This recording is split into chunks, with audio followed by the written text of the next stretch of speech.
Yeah, and we are live. Hey guys, welcome back to Critical African Thinkers, and welcome to the second episode of Thinking Out Loud, which is a series that we've begun to do every week, where we just come here and talk about stuff spontaneously. The topics can be things we just thought about in the spur of the moment, and we just have spontaneous conversations about them. I think it has a much more natural feel to it. So, as usual, we have Chloe in the house. So, Chloe is going to be the principal guest today. So, she's going to be doing most of the talking because, she has so much wisdom to dish out.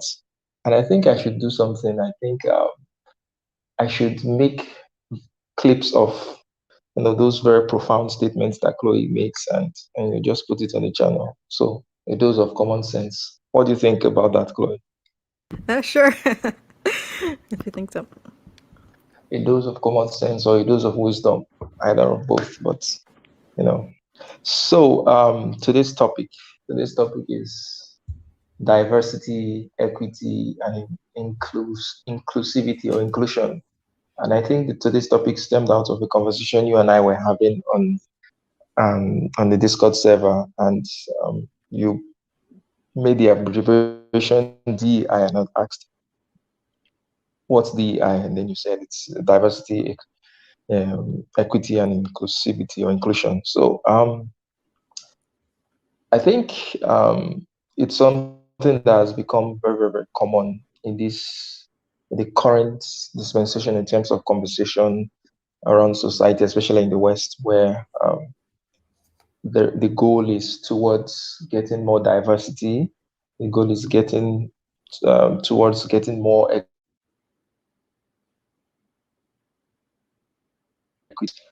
And Stanley asked the question in the group, like, which one of these are you against? And I said, I'm not against any of them. I'm actually for all of them, but probably my idea of what these things mean might differ from what the in quote woke, who are the people who champion these ideas mean. So it might be different. Words are getting redefined every day um, in the current world that we live in. But before we dive into that conversation itself, can you tell me what you understand by the term woke? Because woke in the left, in terms of left-leaning people, is something that they embrace and all that. But right-leaning people seem to, have an issue with it, and then they call out a lot of left-leaning people as being woke and all that. So in the current sphere of things, what exactly does woke mean? So, at least from the left perspective, it means that you're finally seeing the world for what it is. You're finally seeing that it's not fair. Like systems of oppression. You are awake to the real system, the how the world really works. That everything that was told to you on the surface was a lie, and that now you are aware of how the world actually works, so that you can actually pinpoint ways that the world is unjust, and you can actually fight it. And so, that is kind of how I came to understand what the term meant. It's being critical of everything, and seeing things for what they really are. And in a way, being overly critical, seeing the patterns and everything. It's I found it similar to maybe on more centrist or on the right side, like conspiracy theorists, right? Every kind of political spectrum has their own conspiracy theory, and some of them, they might be somewhat right, or they might kind of have actually pinpointed something, and maybe there might be some extraneous theories added onto that kind of take away from the validity of something that they actually did discover, that is useful to know, and to know how the world works. But sometimes I think that people kind of go overboard with just figuring out ways of how everything is essentially a scam. Everything is a grift. Everything is a ploy to trick you into participating in something that you actually don't want to participate in, or endorsing a system that you don't actually want to continue. Um, it's kind of like, you I'm trying to think of something of where, you don't want to be caught in a vicious cycle. Like, for people who, have a weight problem, and, they feel bad that they're overweight. So then they overeat to soothe their feelings about being overweight. And it's a vicious cycle. You want to break those cycles, right? And you have to pinpoint and figure out what actually is happening and what's wrong in order to break the cycle and to change the world or change your life for the better.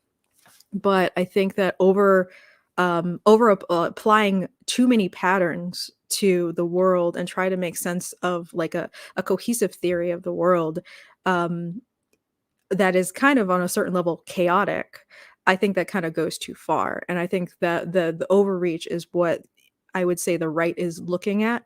It's these types of things of where, they see something that has a disparity between, whites and blacks, right? And so they conclude, well, the reason why this is in place is to oppress black people, because otherwise they wouldn't have done it. It's intentional. But the reality is, it might not be intentional. It just, you can have disparate outcomes without anyone planning for those disparate outcomes to actually happen. And so I think it's that overreach of where people are, basically accusing people in bad faith to supporting things for knowing, as if they already knew that that outcome was going to happen in the first place, which no one can really know. And so I think that in itself, that aspect of the wokeness is what the right is essentially kind of calling out, because there are quite a few things that, at least from when I talk to the right, they will admit that, oh yeah, this is probably not good, or this is probably, yeah, they have a point in that, right? I absolutely remember Glenn Beck. He actually acquiesced to the phrase Black Lives Matter. He's like, I understand what they're talking about. And he understood what people meant by it, and he understood, that the maybe the correct response was that all lives matter. It's like, no, like they are trying to elevate the value of their lives, and they're trying to make a point specifically about black lives. And he was talking to a group of conservatives. This is a video, right, that I saw.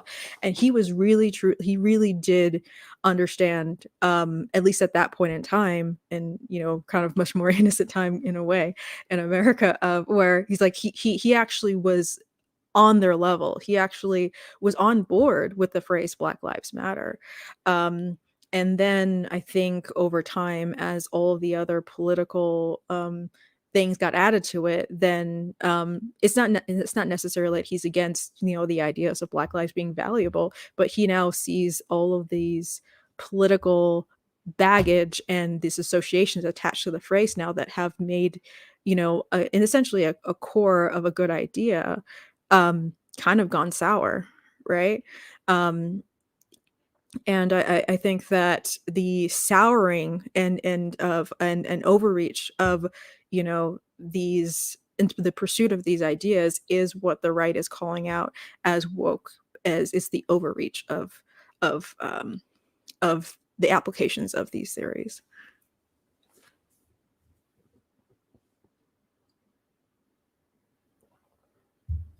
Okay, so what you're saying is that the basic instinct for being woke, the basic reasons for being woke, the idea behind being woke is good. There's something there. They have identified a problem that needs to be fixed, that needs to be addressed. But it's the overreach, it's the method that they take in the approach that they take in solving the problems that's the issue. You mentioned something about disparities. Okay, that there are disparities between white and black people, which is true, which is apparent there in terms of income and maybe in terms of uh, what would I say in terms of income? Maybe let's say generally in terms of wealth. Oh, you're cutting out. Oh, I'm alone. I'm alone. Oh wait. Oh. Uh, I don't really know exactly what you was saying before, or else I probably would have tried to keep on the thread. Um, but yeah, yeah, he's getting it right. You know. Oh, okay, he's back. All right, sorry, I had some network issues. So for the example that you're making, let's just say that on the average, white people are richer than black people. So, okay, let's say that is a problem. What do we do about it? So with the work people, what they see is that they see that it's intentional, that the fact that black people on the average are less wealthy than less as wealthy as white people, that is intentional by say the white people, by the system, by the society to maintain that gap, to maintain that wealth gap, and as such, everything must be done to engineer a change where there is parity between both groups. So did I get that as what you were trying to say? Yeah, yeah. They ascribe an intentional, like, so yeah, you can totally identify a problem. You can totally identify disparities. You know, the statistics are statistics, but the leap that they make after that, as to the real, the motivations, as if describing motivations to that disparity, and ascribing motivations and intentional design to the, the convolution of all of the factors that would result in that. um and it's kind of like, it's a lot, it's as if, like, okay, they intentionally decided for, a lot of black people to not have good bank accounts, or they intentionally decided to, prevent black people from learning about financial, by financial health, like to save money. They intentionally designed it so that black people would never get a good education, therefore they would never get a good job. And they intentionally design it so, all, it's like all the different factors that could, converge to that result, even to the point of, like, oh, let's say a black person has the all the prerequisites to get a good job, then they might even kind of describe, then the black person probably won't even get the job unless he's twice as good. And even on that certain level, I kind of even um, kind of doubt that in a certain level. But um, I think that, it's the ascribing of intentionality to those types of things is a bit of a overreach. um that, would lead to people saying, oh, you only support this because you want us to suffer, you want these disparities to happen. um and then I think that just completely sours the conversation. But are they wrong though? Is there never a case where things are done intentionally to disadvantage a particular group? Can't we look at society and find at least one example of you know something that was designed to disproportionately affect a particular group of people, either based on race, based on gender, or some other thing? Can we just look at all of these things and say no, no, no, no? Things are just falling where they naturally would fall. Is there no case for that position at all? Oh yeah, there's absolutely cases for that. I mean, you just look at the lawsuits against Harvard for intentionally suppressing the amount of Asian students that rightfully would have tested into Harvard, but they did not want, the Ivy League school system to be flooded with high achieving Asian students. And you have to look at the, in that sense, yeah, that there is absolutely, we don't want as many of these people in these colleges. And in, even historically, yeah, that definitely happened to Jewish people too. They were trying to limit the number of Jewish people in colleges historically in the United States. And but in terms of, unfortunately for, like, African Americans, it seems like they're trying to boost those numbers. And um one thing that I had to realize, I forgot exactly where I heard this talk, right, for, like, colleges. um the one reason why Ivy League schools aren't necessarily truly kind of based on merit is that they want a their, like we talked with Michelle, right, about schools, the students are the customers, right? And the main customers for these Ivy League schools are the paying students, which are the rich students. And so they want to make a very like, kind of brochure-esque diverse environment for those students. So that's one reason why, they don't necessarily want to have a campus full of Asian students, because then the kind of the rich white students might choose to go to a different college that has more quote unquote diversity, that has maybe a better social experience where they might not want to go to a school where everyone else is Asian, and they just feel like one white person in a sea of Asian people, and that might make them feel alienated, and therefore they're going to take their tuition money to a different college.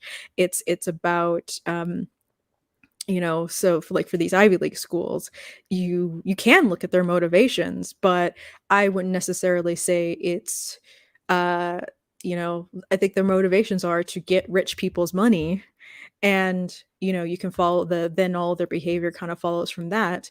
But I think you might be missing the point if you just kind of say, oh, these people just hate Asian people.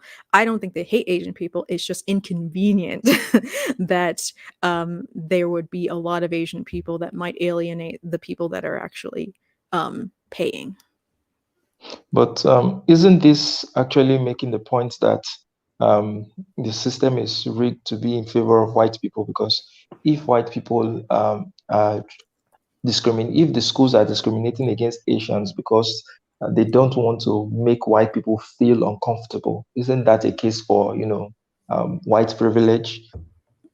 I would say that that's more of a case of wealth privilege. um, because like not all white people would necessarily like let's say you are a poor white student kind of going into that environment. You're willing to kind of go through that because you are there for academics.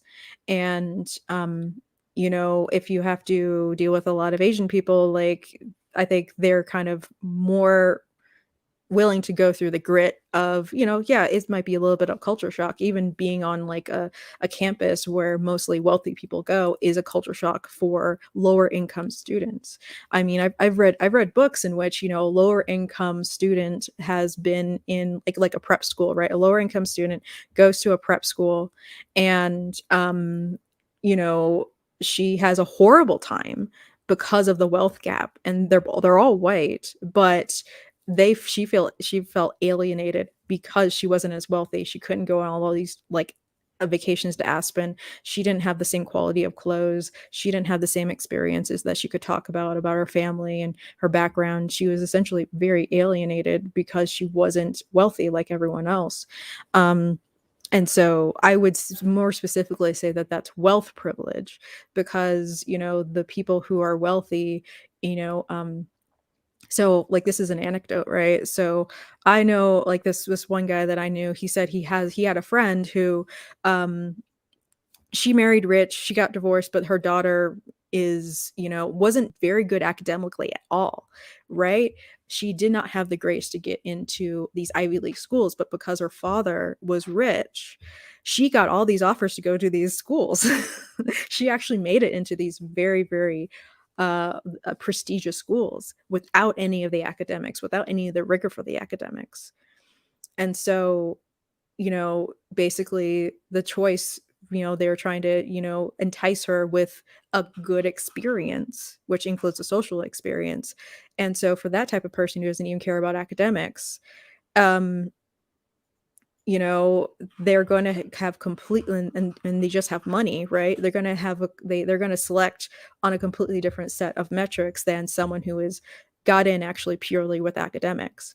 I mean, one big example is the daughter of Becky from Full House, Olivia, I forgot her last name, right? Like she was kind of famously, um, she kind of famously, said she doesn't even like getting to school. She was part of that whole scam in which all these rich people, faked, sports, like they faked athletics in order to, kind of seem like they justifiably got into these schools, but they didn't even care about academics. So I would say that it's a more so of a wealth thing, because you can't uniformly say that all white people would make decisions on that level, irregardless of income. Hmm. Okay, so let's welcome Kevin to the conversation. Hi, Kevin, Kevin. welcome to the conversation. Hey Charles, how are you? Hi Chloe, how are Um, you? yeah, we're good. We're good. So, Mm-hmm. do you want to jump right in? Now we're talking about diversity, inclusion, and equity, and we're just trying to look at the conversation around when those words are thrown out. What exactly do people mean by those words? Um, when they say we want a diverse environment, we want an equitable environment, we want an inclusive environment. What exactly do they mean by that? Mm-hmm. Yeah. Um, So, mm-hmm. before you answer that question, probably I should have started with that too. Can you give me an idea what your understanding of diversity is, um, equity, and inclusion, what they are? Okay. Um, so generally, I think I would identify myself as a liberal, as someone who is somewhat on the left. So when I hear the word diversity, what it means to me is the identification that there are some structural issue that disadvantage us as a population, right? So, if those issues were taken out of our social development, we would have a diverse environment. For example, I think it's an acknowledgement that one, there's no fundamental difference between a black person and a white person. There's no fundamental in terms of their cognitive ability, in terms of certain behavior that would somewhat make them progress through to society. So I think it's an acknowledgement that hey, there's no fundamental difference between a white and a black person. There's no fundamental difference between um, a man and a woman.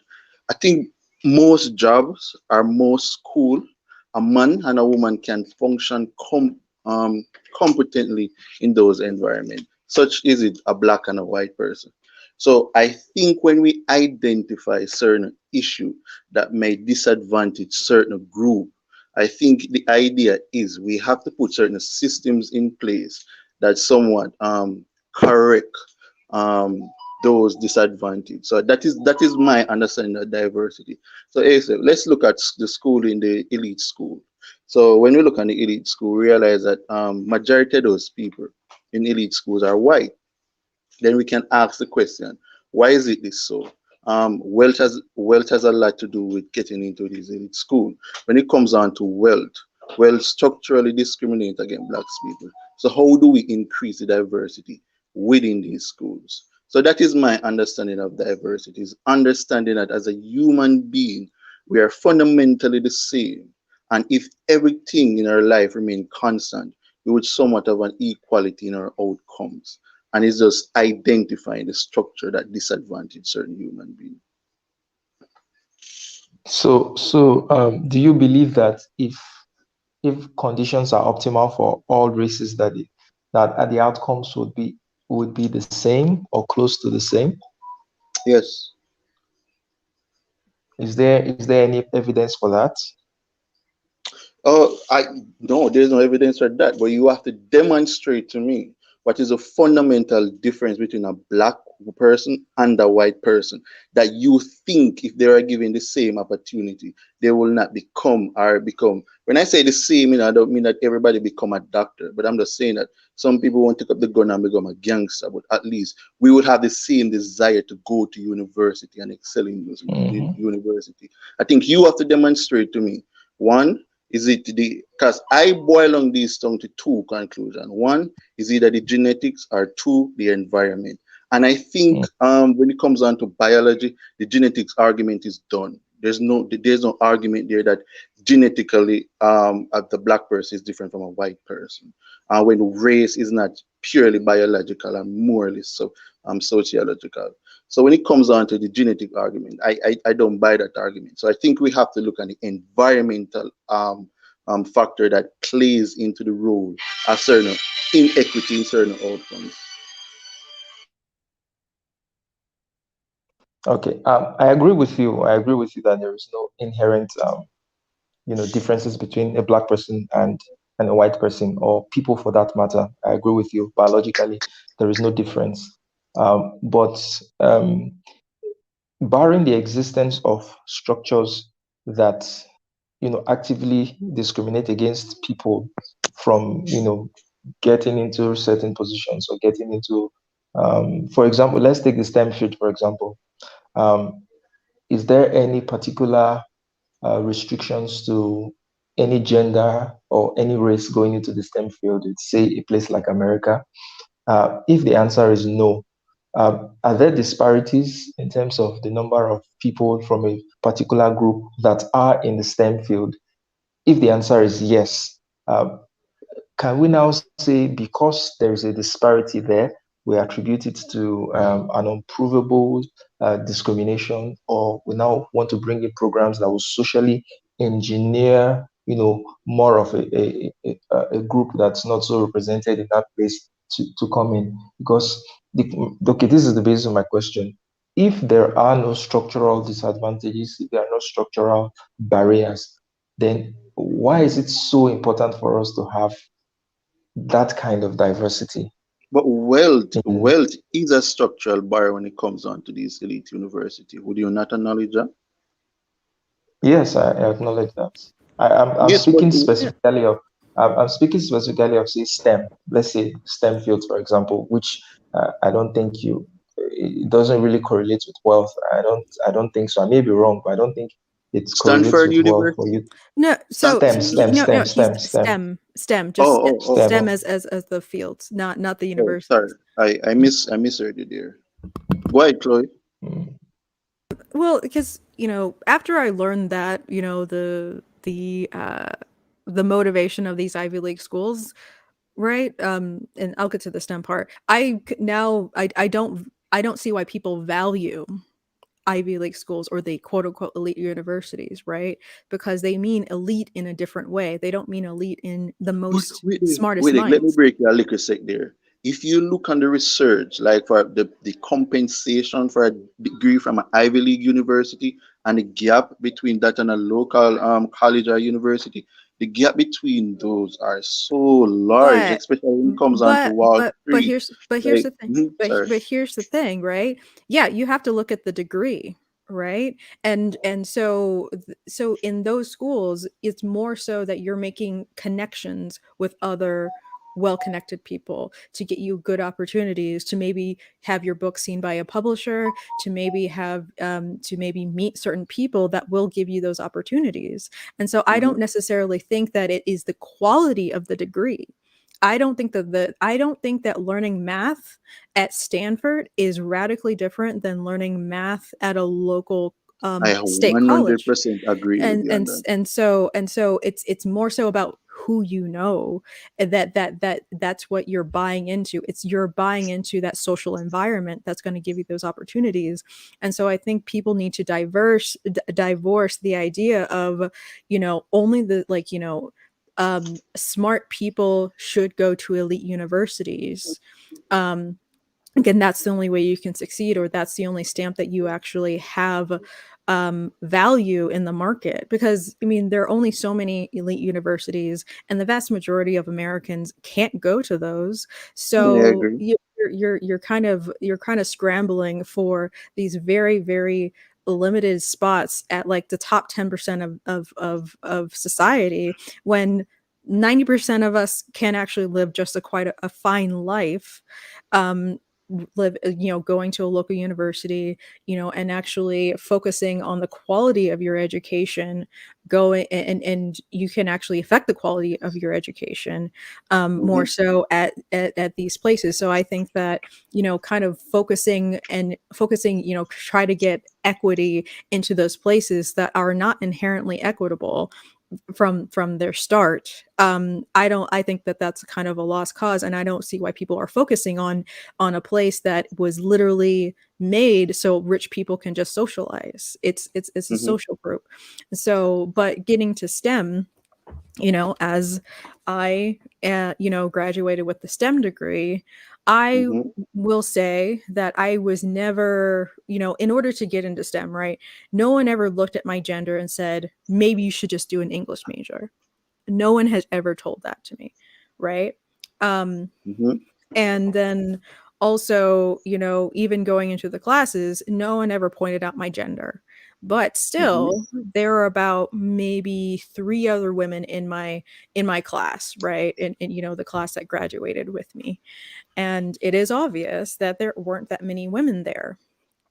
And Mhm. so to look at the classroom and say that particular classroom was doing something to push out women was completely false, because the Mhm. women that kind of started with me, we all kind of ended together, right? None of us were pushed out and none of us felt like we didn't belong there. It's more so of an input problem of, Mhm. just like you mentioned, is environment. So Mhm. here's a story that has always kind of really depressed me, right?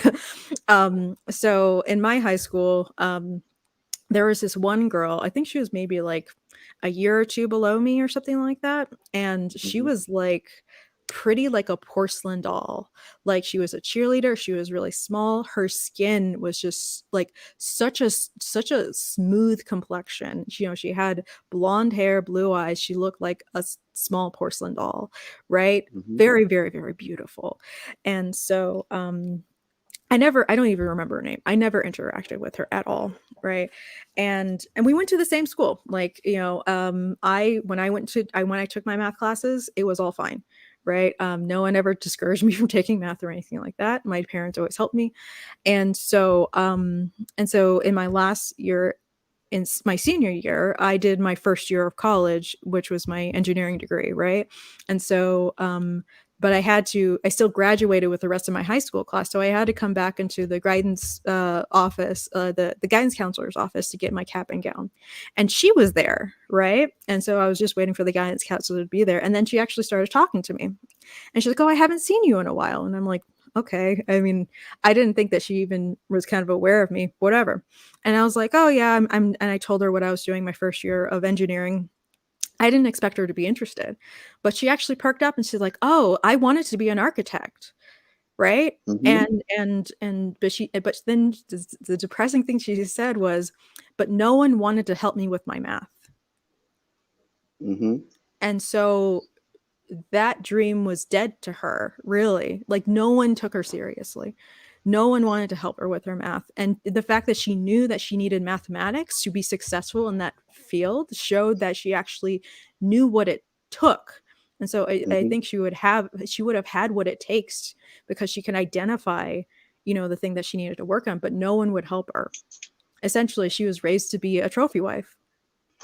Mhm.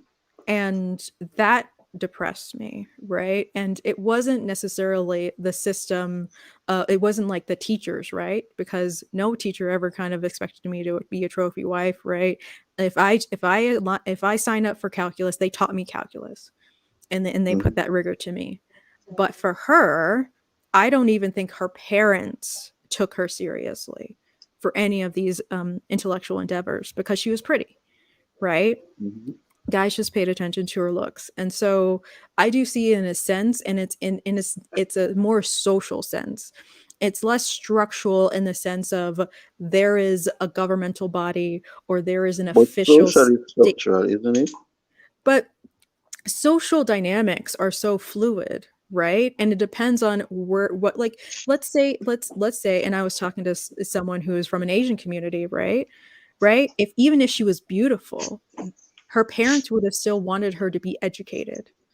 So if she Mhm. was raised in an Asian family, she probably would have still been taken seriously to do really well in math. So they're like, we have a beautiful daughter and she's intelligent, right? But because of the type of family that she was from, their background, it wasn't necessarily emphasized that women needed to be that educated. And also the place I grew up in was a bit rural, right? And yeah, not all people need to, have a 4-year degree in order to essentially end up, homeschooling your kids or um uh you know uh or just marrying, a good guy and having like, being in a cabin in the woods and just whatever.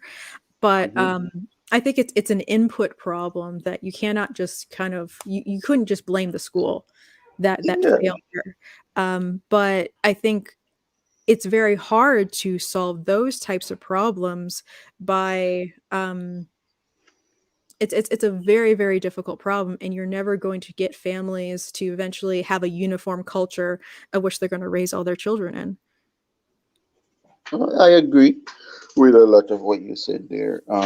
To address one of the issue you made, because I was writing down some of the points you made, because sometimes we talk and I forget to address certain points. So one of the points you made about the quality of education, while I do agree that there's nothing really difference between a local university providing a degree when compared to that of Oxford or Harvard. But we have to acknowledge that in our society today, those degrees are valued over certain other degree, and everybody wants to go to those universities, and therefore we have to consider and make provision that makes it accessible to more people, because once you tell a person that, hey, if you go to Harvard or Yale, your salary is going to increase by tenfold, everybody wants to go there. And that's just part of the reality, and therefore we have to ensure that there is less discrimination present in those institutions. So one of the second point you made, and to the end of your sentences, you say that input problem are harder to solve. That's where I kind of disagree.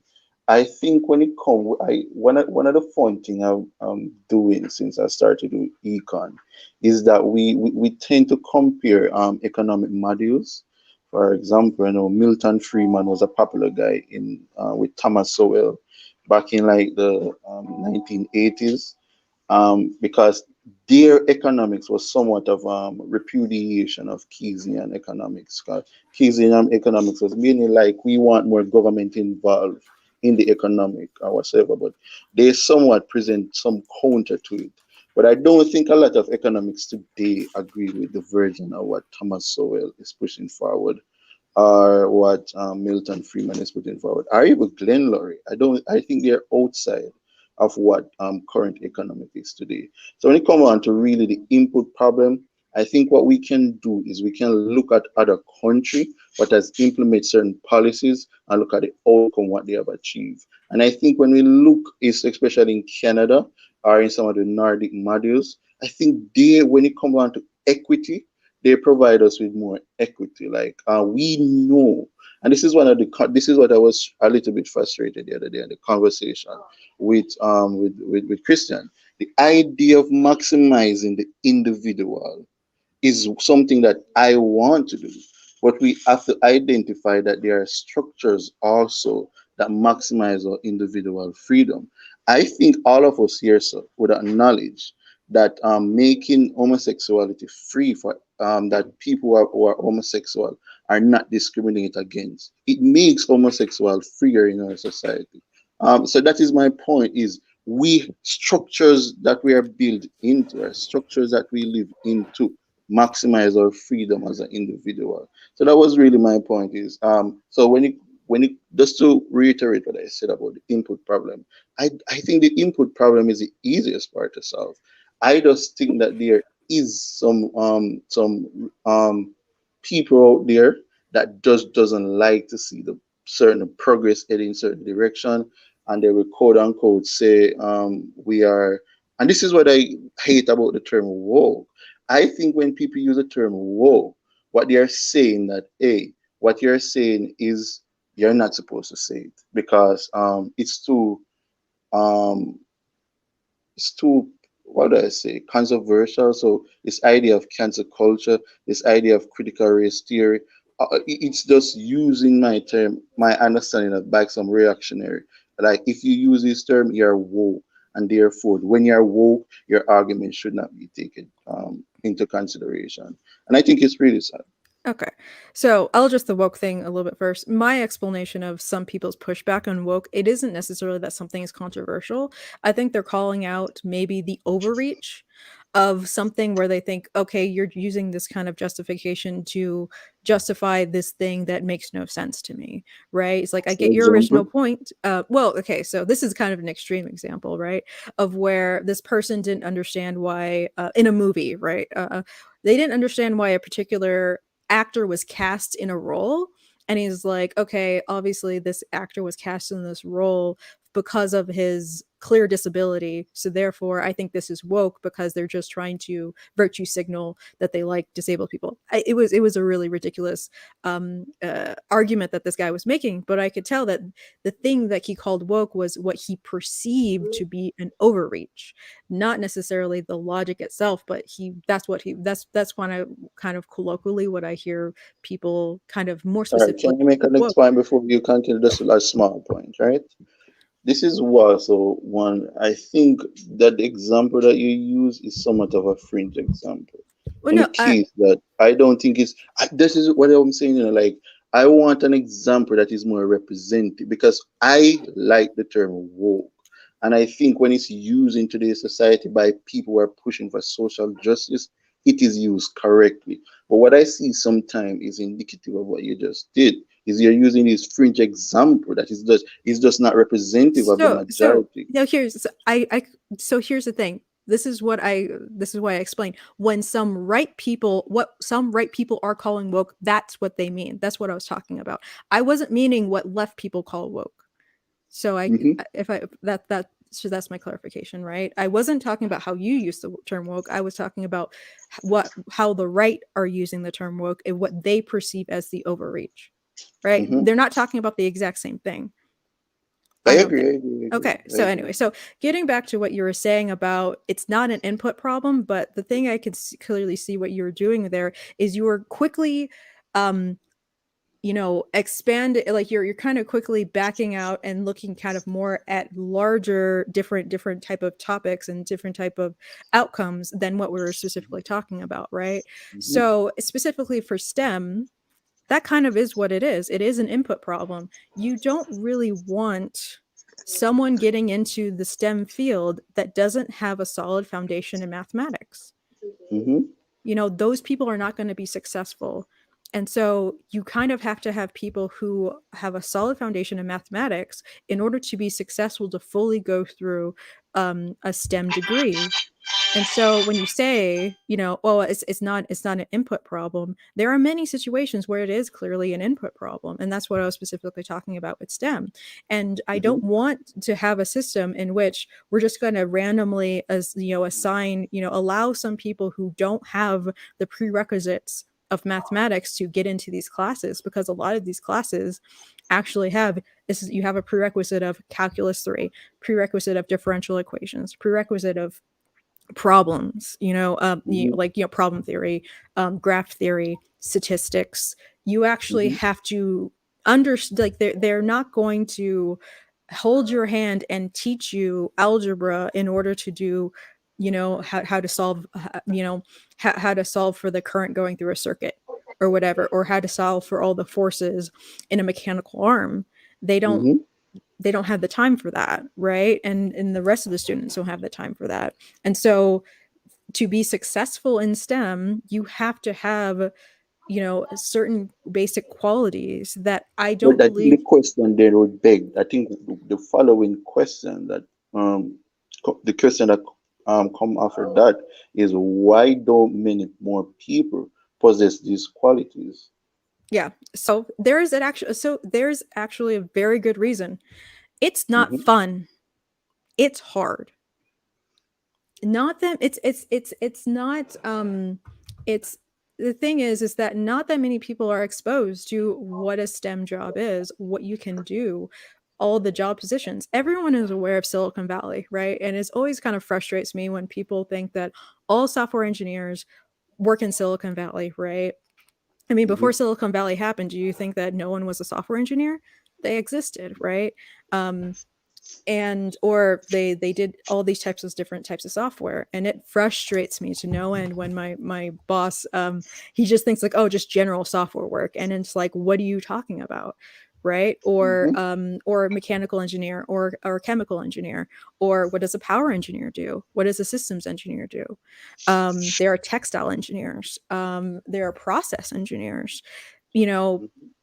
Do people know who these people are and what they do, and what types of jobs they can get in the real world? Because there are only so many jobs at Facebook, Google, Netflix, Amazon, Microsoft, all of these big tech companies, but there are so many jobs actually out there for all of these other fields that if you actually had an idea of what those jobs were, it's actually much more achievable. You actually could have a target and a goal, and you can actually um, work towards a future. Because if all of these people are just working towards getting a job at Google, most people are going to fail, honestly. And then they just kind of like, oh, I guess if I can't get a job at Google, I guess this is all a lie and this didn't work and whatever. But in terms of STEM, right?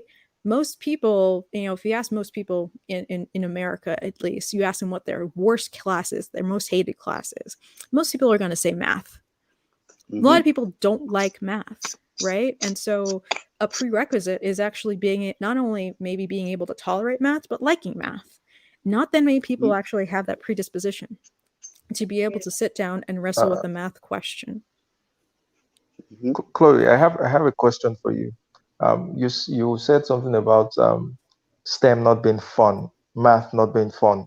A whole lot of people For don't like math, but there seems to be a selection for males in this field. So are you telling me that women don't find math as being fun, or are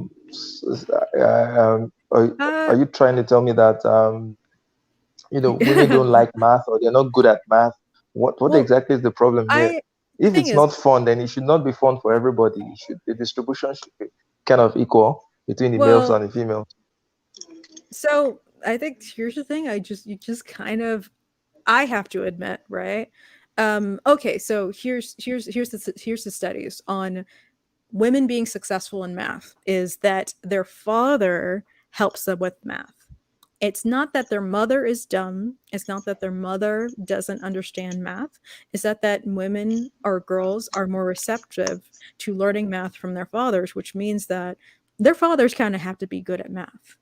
And if, a lot of girls are being raised by fathers that aren't good at math themselves, that kind of limits, maybe how they interact with it, how they wrestle with something like a topic like that, right?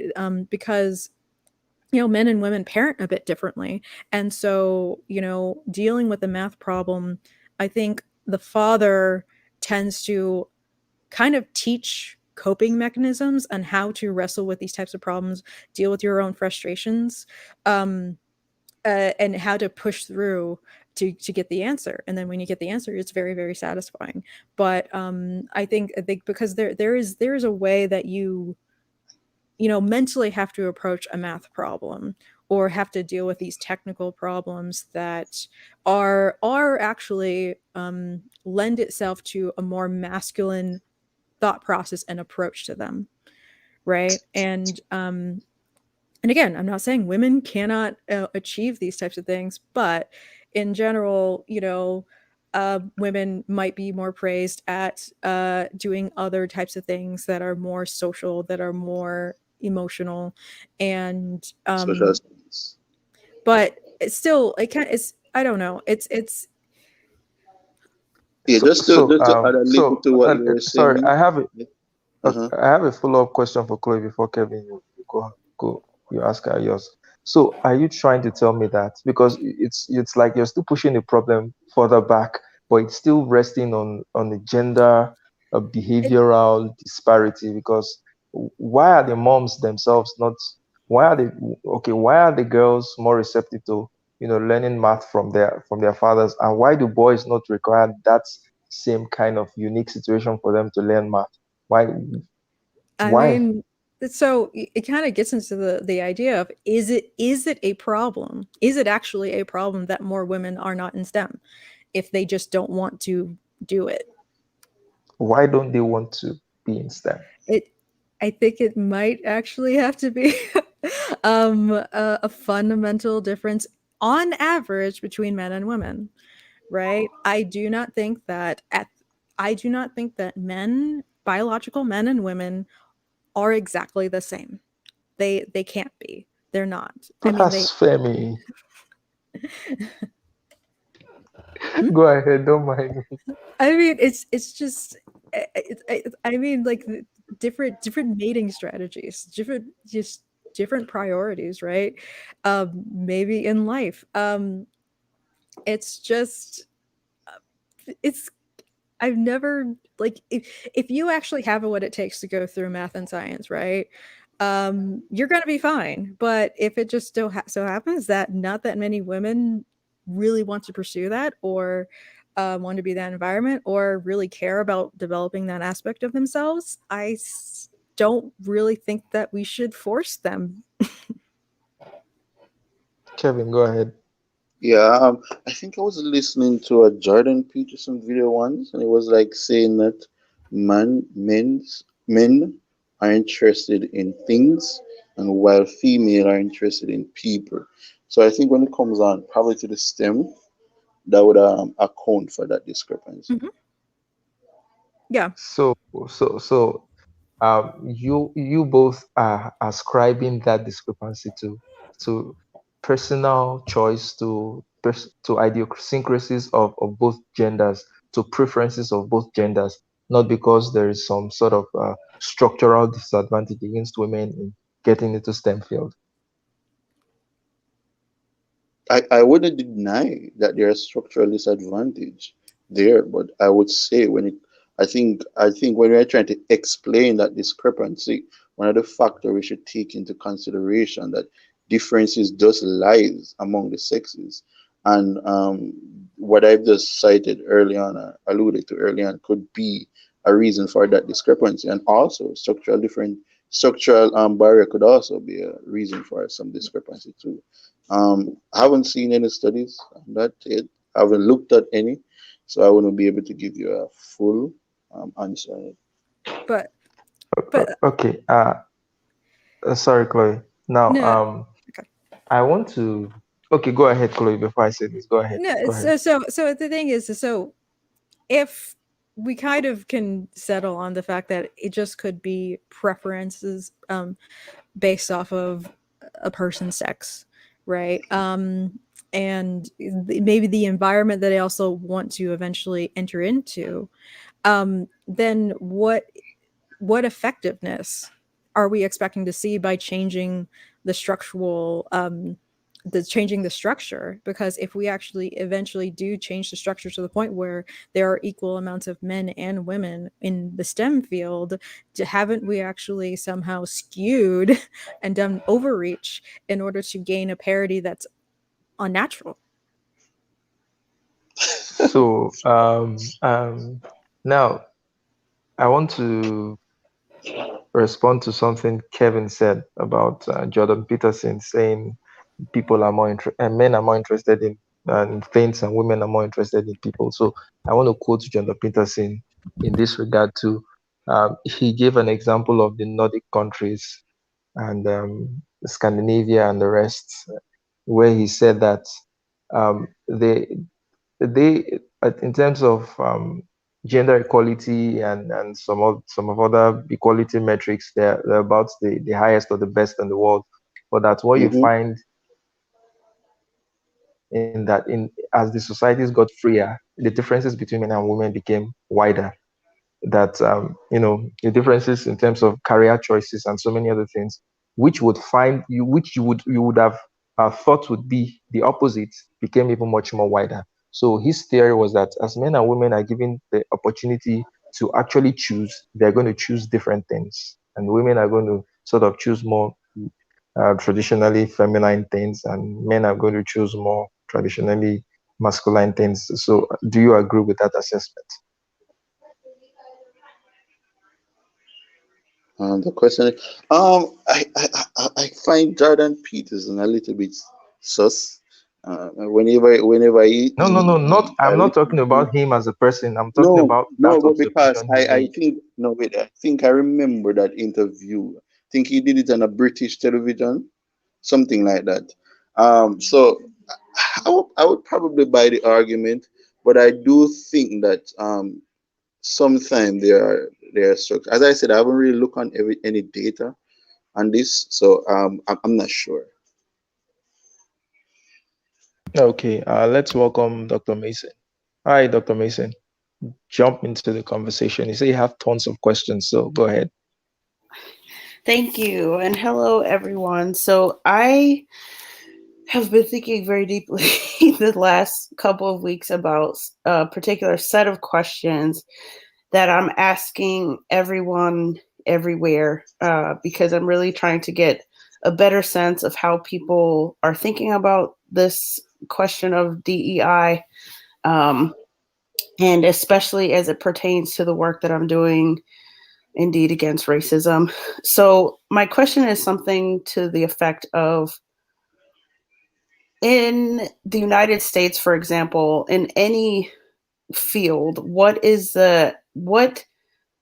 metrics will tell for us being either insiders or people looking on from outside, that in our DEI effort. So what Um, I'm can you so, repeat the question? Because it cut out there a little bit. Sorry. oh yes, sure.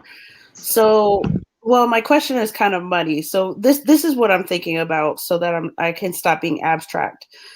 I get the sense from many people pushing this DEI stuff, and admittedly, I work in the DEI space, but for those of you who know me, I'm not doing the traditional things, right? But for most people in this space, I get the sense that the expectation is that every company, every field, every discipline in the United States is going to come to reflect racialized Black people in a particular way. I get the sense that the expectation is like 50%, for example, 50% of the leadership in every space has to be racialized Black people.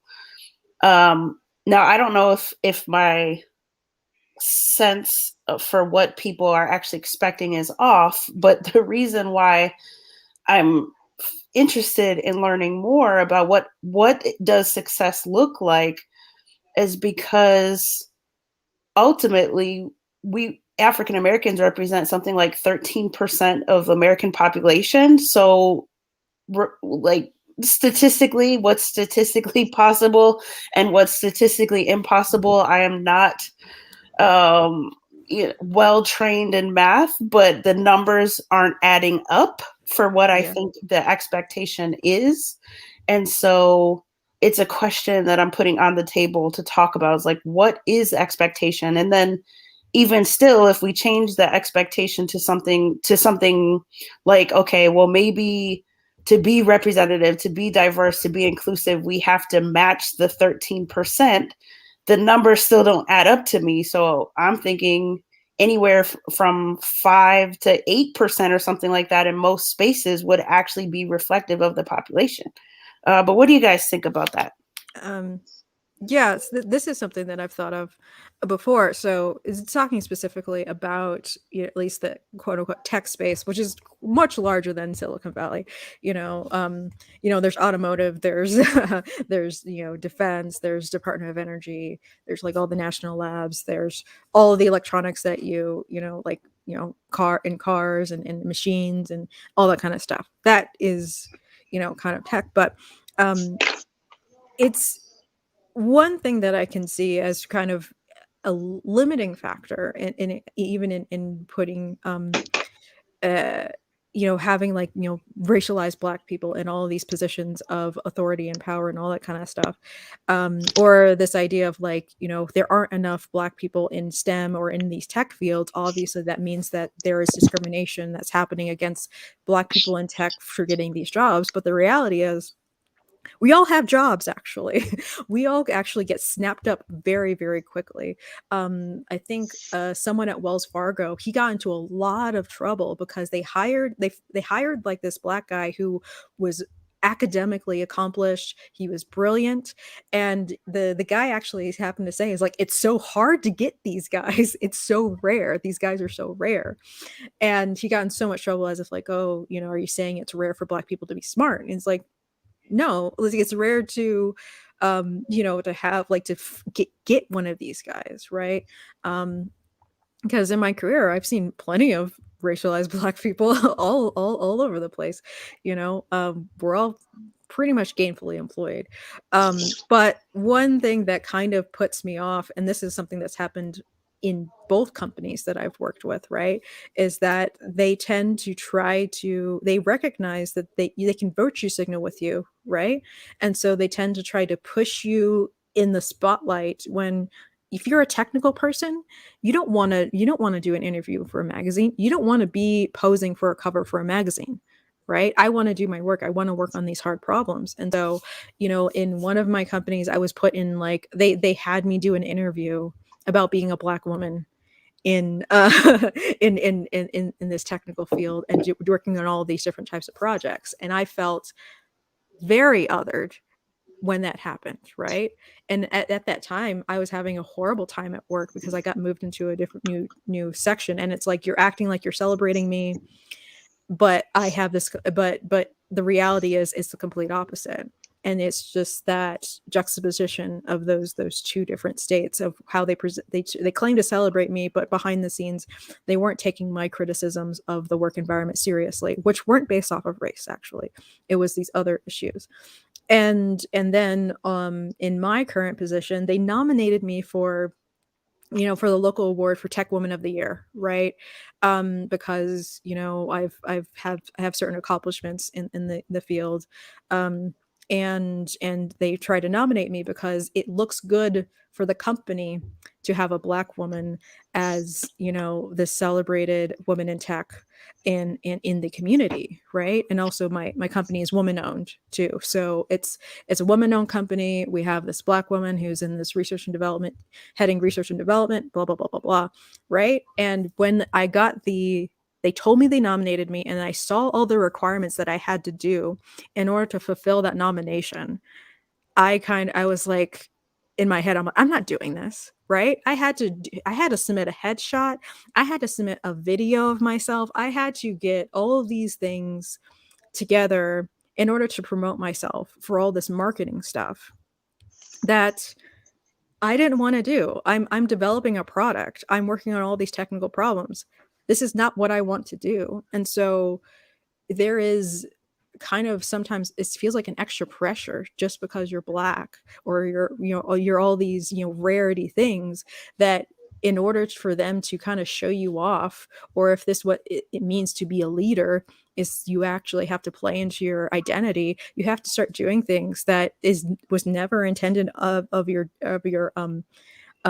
job description, right? I was told that I had to go to like this women in tech conference too, right? And my coworker, she's a white woman, and so we were both told to go. She said, "Oh, I'm not going." So they're like, "Okay, fine," right? They let her say no.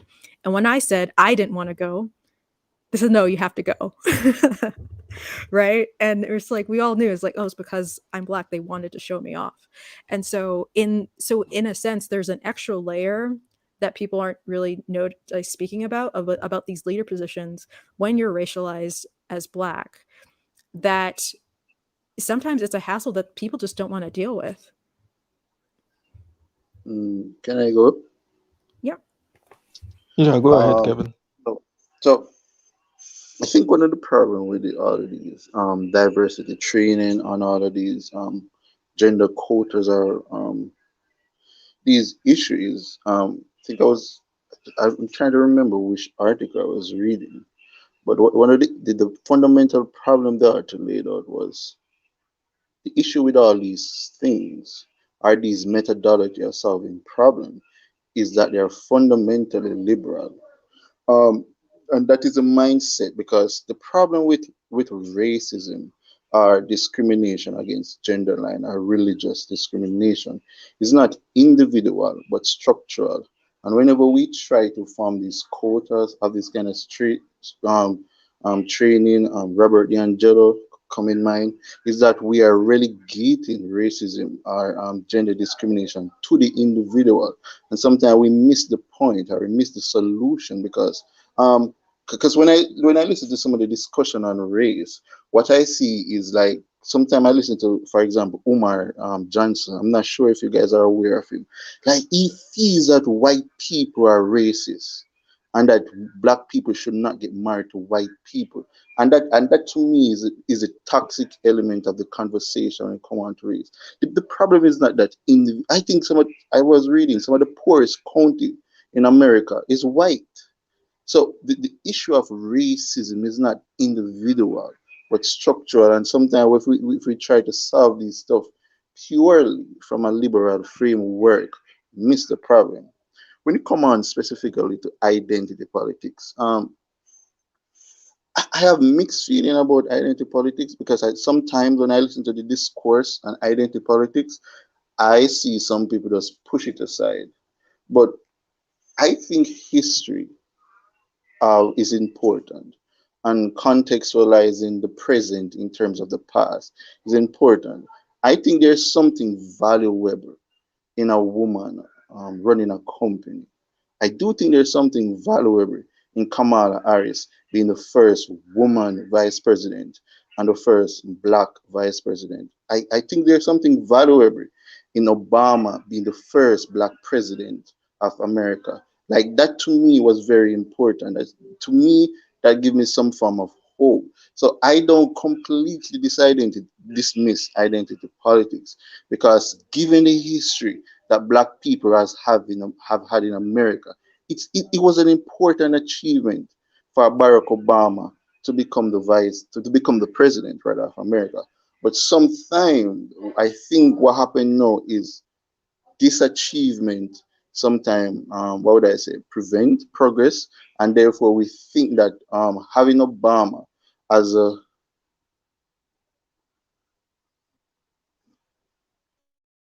You cut out there. No?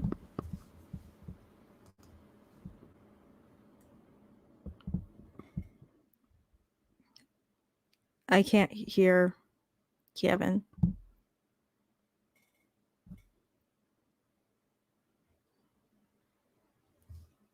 Okay, Chloe, do you want to go? Kevin cut off somehow. Yeah.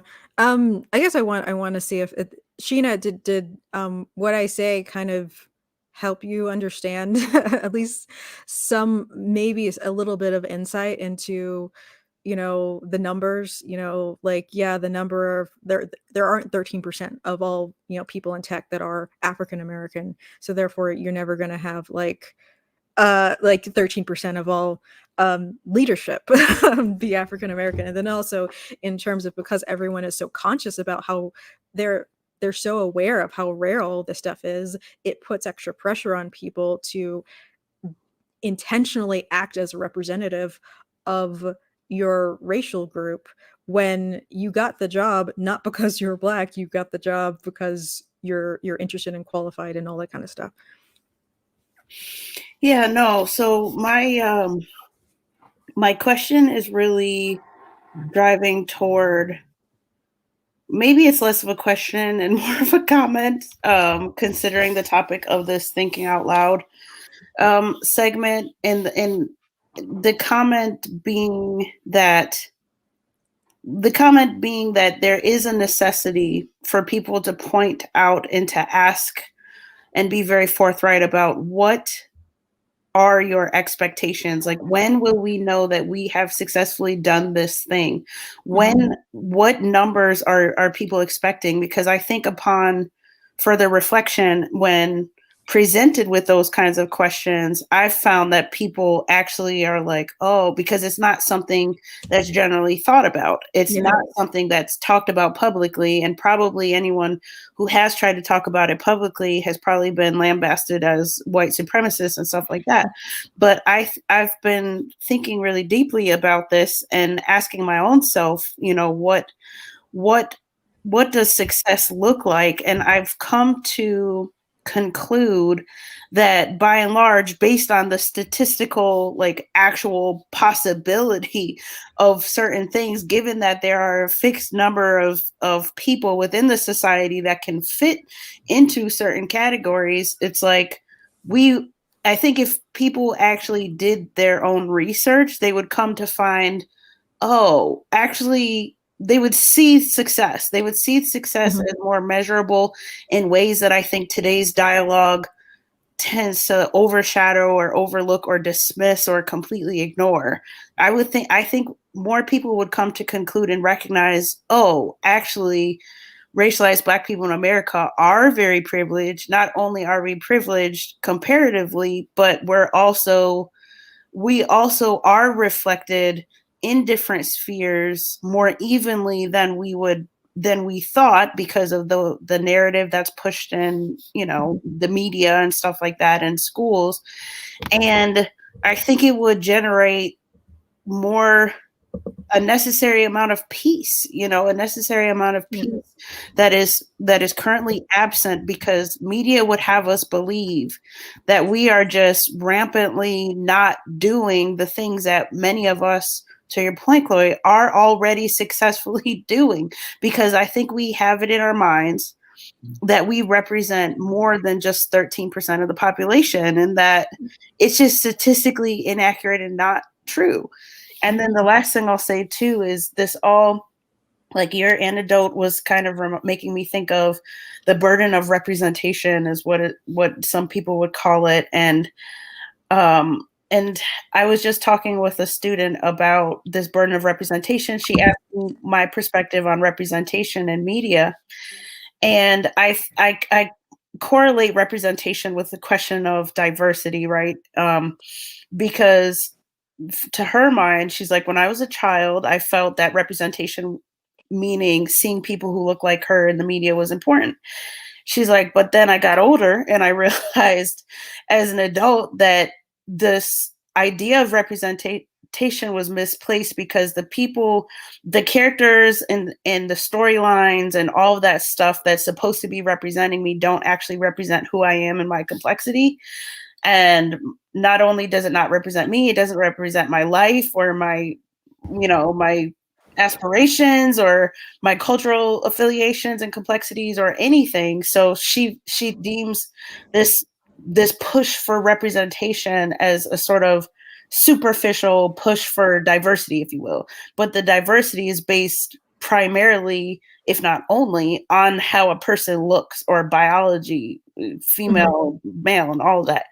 So I don't know. I say all this to suggest that if we did ask these hard questions, and if we did put our feet to the fire and look up the statistics and stuff like that, it could help the dialogue become more generative than I think it is right now.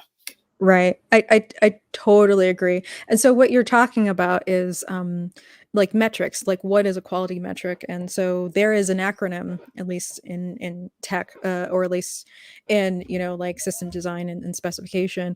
And it's the acronym is called SMART, right? And that stands for, you know, you want a SMART metric, right? And it stands for specific, measurable, attainable, reasonable, and time bound.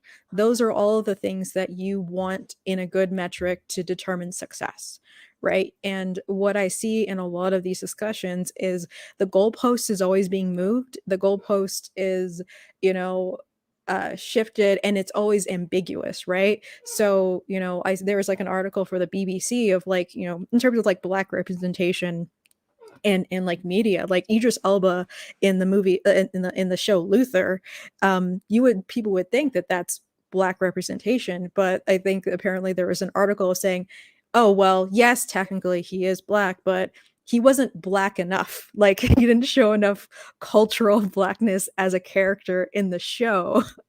um Despite the fact that like the role was written race neutral, I believe, and they literally just picked the best actor, which duh, yes, it's Idris Elba. But they, you know, some other people wanted more from that. They wanted his character to be specifically made, you know, the character had to be like black in a way that, you know, people wanted to perceive blackness to be, at least for someone in the UK. And I feel like, you know, then setting that new goalpost of like he had to act black, you know, whatever that means, at least in the UK, was, you know, they made that successful, you know, character like suddenly he was lacking. They backslid in terms of representation. Yeah, Kevin, welcome back. Yeah, my phone battery died, so I got cut out there. So I'm using my other Okay, device now. Is my okay. audio clear? We Yeah, can yeah. hear you. Okay. So, do you want to finish your Oh, thoughts or add something else, or should we ask another question? did somebody respond to any of the points I made? I did not hear. Not particularly. Yeah, you cut out Oh, like halfway through it. okay. We didn't hear the other half. So I think when it comes on to represent, are any of you guys familiar with Steven Pinker? Yes, the linguist. Yes, so he have a new book out now. Very controversial guy, right? Very, very controversial. And he would consider himself a person on the left. So he I think fit neatly into the term radical optimism, right? So when he write this book that society is progressing, stuff are getting better, and whatsoever. And a lot of people push back on him because people accuse him of using selective reasoning to justify his point. Um, and sometimes some form of optimism is sometimes destructive because it somewhat prevents us from looking at the problem objectively, providing us a vision that we are somewhat making some progress in society that we haven't made yet. So I found him to be very interested. I've been following him from from in from in following from high school. But when it comes to the point, because I sometimes I don't know what to make of him as a society. It just so far getting better, right? When it comes on to I think less people are in poverty or whatsoever. But we have to acknowledge, though, to a certain extent, that this improvement is not equally being felt by everyone. And it could be attributed to the discourse that there's a certain set, especially the media, have a vested interest in making the narrative stagnant and making the progress seems a bit rigid. I would completely buy that argument, but I don't think sometimes the evidence bear that out. I do think if we look on the evidence, sometimes for some sect of the population is more impoverished than they were 60 years ago. So while we might look on the average or percentage in a case, as a percentage, less people are probably in poverty, but as a round number, more people today are impoverished. So I think sometimes it's difficult to contextualize progress and how far we have progressed from especially the fifth year. To address the point of representation, right? I do think representation is important. I do think, and I think the problem, what I think Sheena is expressing, is just that some people think representation is the solution. Well, I don't think that. I think self representation is part of the solution because I think, as I laid out before I got cut out, to me, history is important. Like to have like Barack Obama be the first black president to me that was important, and I think to a lot of people, to a lot of black people, that was important. But what comes after that, I do think when we try to use a multifaceted approach to solve the problem, that's where it falls apart, because some people think, okay, once we got a black president in the White House, that's it. Once we have a black actor star in a movie, that's it. And I think we go back to the issue here, where we say the solution to the problem is not individual but structural. It's not just providing some individual to somewhat placate our need, but somewhat give us more structure. I use this term throw around a lot: equality of opportunity. I think that's the goal we are moving toward. That's the goal we should move towards, ensuring that enough people have access to certain opportunity, and let their choice determine the outcome. But I think the problem here is that when we focus too much on representation, we are just concerning ourselves about the outcome, and not presenting everybody with an equal access to opportunities. Okay. I agree with, in fact, I agree with everything with, Kevin just said. I've always had this, and I always use this as an illustration for, you know, possibly the roots of problems and possibly solutions. I always try to look at problems as a vector problem.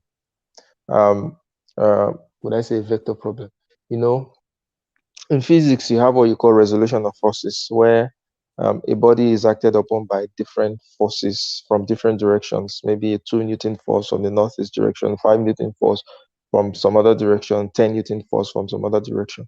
Now, that body is not going to move in any particular direction. It's going to move in a direction that is a resultant of all the forces acting on it. So, to the point that Kevin made, yes, many of these things are multifactorial in their origins, in the etymology of the problems. Also, their solutions are multifactorial. But what I see in the conversation these days is that one of the solutions is taken as the only solution. So, for example, the goal is diversity. You just want representation, but that doesn't solve the problem. If we have say black people are 13% of the population. If we have 13% of representation in, say, the House of Assembly, or in the Senate as being black people, or in the cabinet as being black people, how does that translate into a benefit for black people in the real world? I mean, black people in their everyday life. Does that automatically mean that black people are getting better jobs because they have 13% of themselves being they're represented by the proportion in which they are in the population, in the positions of power and authority? So that representation itself is just one of the solutions, but it is taken as the only solution. So I kind of agree with Kevin. Mhm. But I have a question for you, Kevin. Now, you said input problems are usually the easiest to Mhm. solve. So, how would you solve the problem of Chloe's class? Let's say there were 50 students in that class, and 45 of them were male and 5 of them were females. How would you solve that problem? I I don't know if it's a problem that needs to be solved, because as I said, um, we have to look on, are there any structural barrier in place that are preventing female entering STEM? If the answer to that is no, I am okay with that. Yeah, you're okay with that, but some people are not going to be okay with the fact that you just have 5 females in an engineering class. They're going to see it as, they're going to interpret it in the words of Kendi. Once there's a disparity, the discrimination has occurred. So in this case, Chloe has confirmed that there were no structural barriers to women getting into the field. There was nothing in that sense, but it will still be seen as a problem. In fact, she mentioned that it will still be seen as a problem, and she mentioned that that was an input problem, and you said that even though it was an input problem, that input Hmm. problems are the easiest to solve. So I'm just trying to kind of use that example. How would you solve that kind of input The, problem? the issue with structure too, is that structure can be mental. Why do certain set of the population thinks a certain way? I think that can be structural too, because I think our culture and to an extension our society, someone passes or puts certain belief systems in our brain that think that, hey, I don't want to do this. For example, like why does certain culture does not value education as much as our other culture does? So the issue of structure can also be culture. Why don't every cultures value education equally? So those can be structural. And I think when we're trying to quantify those structural issues, I think that's where the issue comes in a lot, because how do we quantify something that exists in a person's brain? I think that's an onerous task.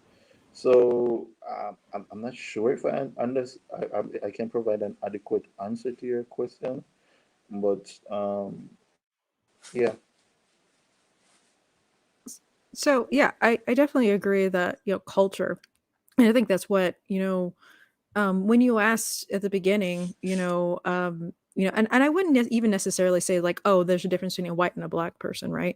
There's a difference between, like an Italian person and a Jewish person. There's a difference between like, an Irish person and a Polish person. They all have different cultures, and so, like even apparently in New York City, right, the demographic that's actually doing the worst academically are Italian American students. So you could even say like white people, like if you lump them all with all white people, right?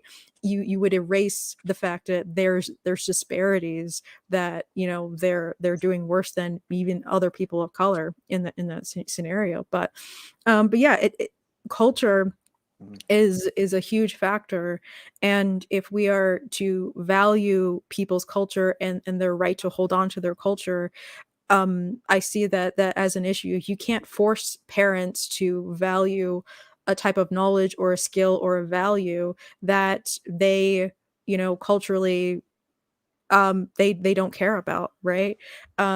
Or they may be a little bit I more think risk you can, though. averse. I do think you can. Well, so the thing is, so like let's say, for example, All right. So of like Asian parents, right? How what is the representation of, like Asian students in like liberal arts, in like art, like like performance and music and all that kind of stuff. But it's a sampling issue of like they got here in America due to education and hard work, and so they are going to culturally try to push their students to do something similar to their past proven to paths to success, right? And it isn't getting an art degree. mhm. So they're going to dissuade their, and based off of culture, they are not going to emphasize or even show the opportunities that you have as an artist to be successful, which it's very hard to show that because a lot of them aren't successful in the way that maybe a software, like maybe like a software engineer is, or mechanical engineers, or an accountant is. Their income isn't going to be as stable, and so when they're wanting their child to be successful, they want their child to be successful in the sense of they want them to have a stable future and not just do whatever, just have fun, right? They have a kind of a sense of discipline and self-sacrifice for their future and their futures of their families.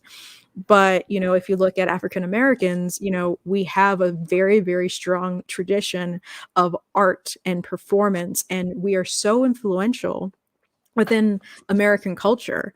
I mean, we drive trends and all of these types of things, but there is a cost to that, is that we are, you know, investing in, trying to, we're cultivating the talent and skill of things that are very subjective, that everyone can't necessarily be successful in. Everyone can't be Beyonce, everyone can't be LeBron James, everyone can't be Chris Rock, everyone can't be that level of successful for these fields that can be potentially very lucrative, but everyone can't be that successful in that. And so, when you are Mhm. so culturally, these cultures are emphasizing different things based off of their history, their past, and what they actually know that they can be good at and know how to cultivate that type of talent. you know um so I don't necessarily see as like a tiger mom trying to cultivate the talent of a contemporary dancer, because they don't necessarily have that much of a background in that, or less likely to. They could, right? But I think that, but if we're going to value people's culture and value people's history, we kind of have to accept that their kids might value different things and make different decisions based off how their upbringing. And I don't think we can have like this weird uniform, um like uniform values that we're going to raise all children with, but they're still going to maintain their culture, which inherently has different values in it. Hey, everybody. Yeah, yeah. Welcome, Hey, Steve. Kevin. Welcome, Steve. So can I say something to what Chloe just said? Yeah. Go ahead. So I've obviously I've missed a bit of our conversation, but that last bit I'd like to speak to is that I don't want to ignore anybody's culture or experiences, especially people of color. That's definitely not something that I want to do.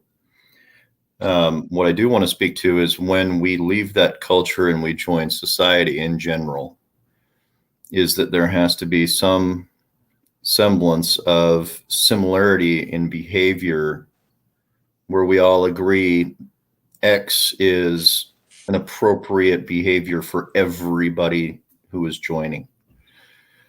And so I think it's important that we learn ways in which we can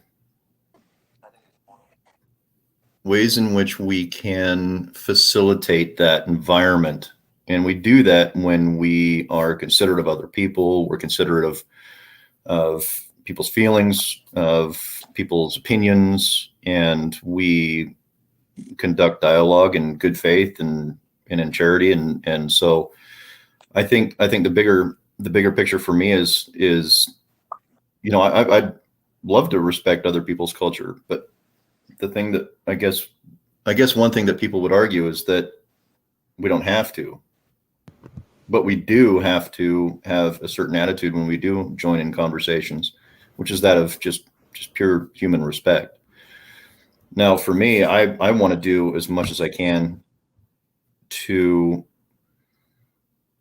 respect people's histories, respect their cultures and stuff like that. But I'm going to go back to my previous statement. There has to be some kind of mutual agreement on what is appropriate behavior when we do have conversations. Does that make sense? Yeah, that makes sense. And I guess what I'm saying is the culture influences the values of what you emphasize. Like, for example, if a girl is raised, like, let's like any individual in regards to gender, they're raised and they value their parents' opinions a lot. They personally value their parents' opinions. So it changes maybe what they decide to do, because like, oh, I can't do that. Oh my gosh, my parents would kill me, right? And so they choose to do something else that is in line with their parents' approval. Now, another person who's raised differently would never ever think that way. They're like, oh, who cares what your parents say? Do what you want, right? But this person won't necessarily do that because they really truly do value their parents' approval. And what I'm saying is that those types of cultural influences change people's decisions. So they're not going to act exactly the same. Someone isn't exactly going to choose what they think is fun as a career. Some people are going to be informed by what their parents have taught them to choose what is more practical or what is more stable. And not everyone would, some people would choose the fun thing. Some people would choose the thing that gives them more meaning, or all these types of things. And I think that changes how people make decisions. Well, that is definitely absolutely accurate. And what I was speaking to is something specific that you mentioned, is when you have conversations with other people, right? So we can assume, let's say that there's a group of people that women aren't allowed to speak, right? So if you enter into a conversation where that is not the social norm, you have to make a decision whether you're going to continue with that belief, or you have to follow suit with the rest of what that society or that community is doing. That was more to my point, is that when we enter into a society where we have a mutual agreement that everybody's voice is to be heard, because we respect that core philosophy, if you come in not respecting that, then don't expect the same courtesy in return. That's more to what I was speaking to. But I agree with everything that you said. I just think it was that might have been a side part of a conversation that I didn't hear. So I apologize. I was more addressing your specific statement when we enter into discussions. Yeah. Uh, yeah. Yeah. And I think sometimes you guys are hearing me. Yep. Yeah, Yeah, you're we can hear choppy, you. Go but ahead. Hello. Oh, because I Yeah, go do ahead, think Kevin. sometimes we talk about culture. I do think sometimes we talk about culture as this abstract terminology, because I think sometimes when we focus on culture, we sometimes focus on what the result of culture is. But I do think sometimes we miss the fact that cultures are shaped by history and our environment. And then I think when we ask the question, why do these people have this history and why does these people have this environment? I think we can have a somewhat of a more productive conversation. Like, why does the black people have such an experience with the police or the justice system? Why do they seem so rebellious against policing in general? People can say, why are there so many fatherless homes? Like, you can trace it back to the war on drugs, the idea about law and order. So we have to sometimes talk about what influence structure, and sometimes we can, like I think Chloe said something about force parenting. We can sometimes we do know that a lot of our issue, a lot of our socioeconomic factor is stems from a lack of economic security. Like when I like sometimes when I walk on the street, I see some little 9-year-old children begging money or those stuff.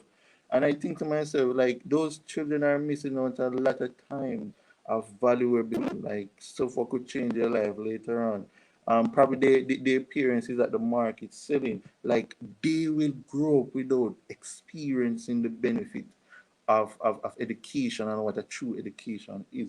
And therefore, their children will perpetuate this feeling. So if I sometimes, like for example, we could fix that problem by ensuring that their parents have a proper job, and therefore they don't have to be on the street out there begging. So therefore, I think sometimes a lot of these issues are socio-economically linked. And I do sometimes we focus on what culture produce instead of what causes culture.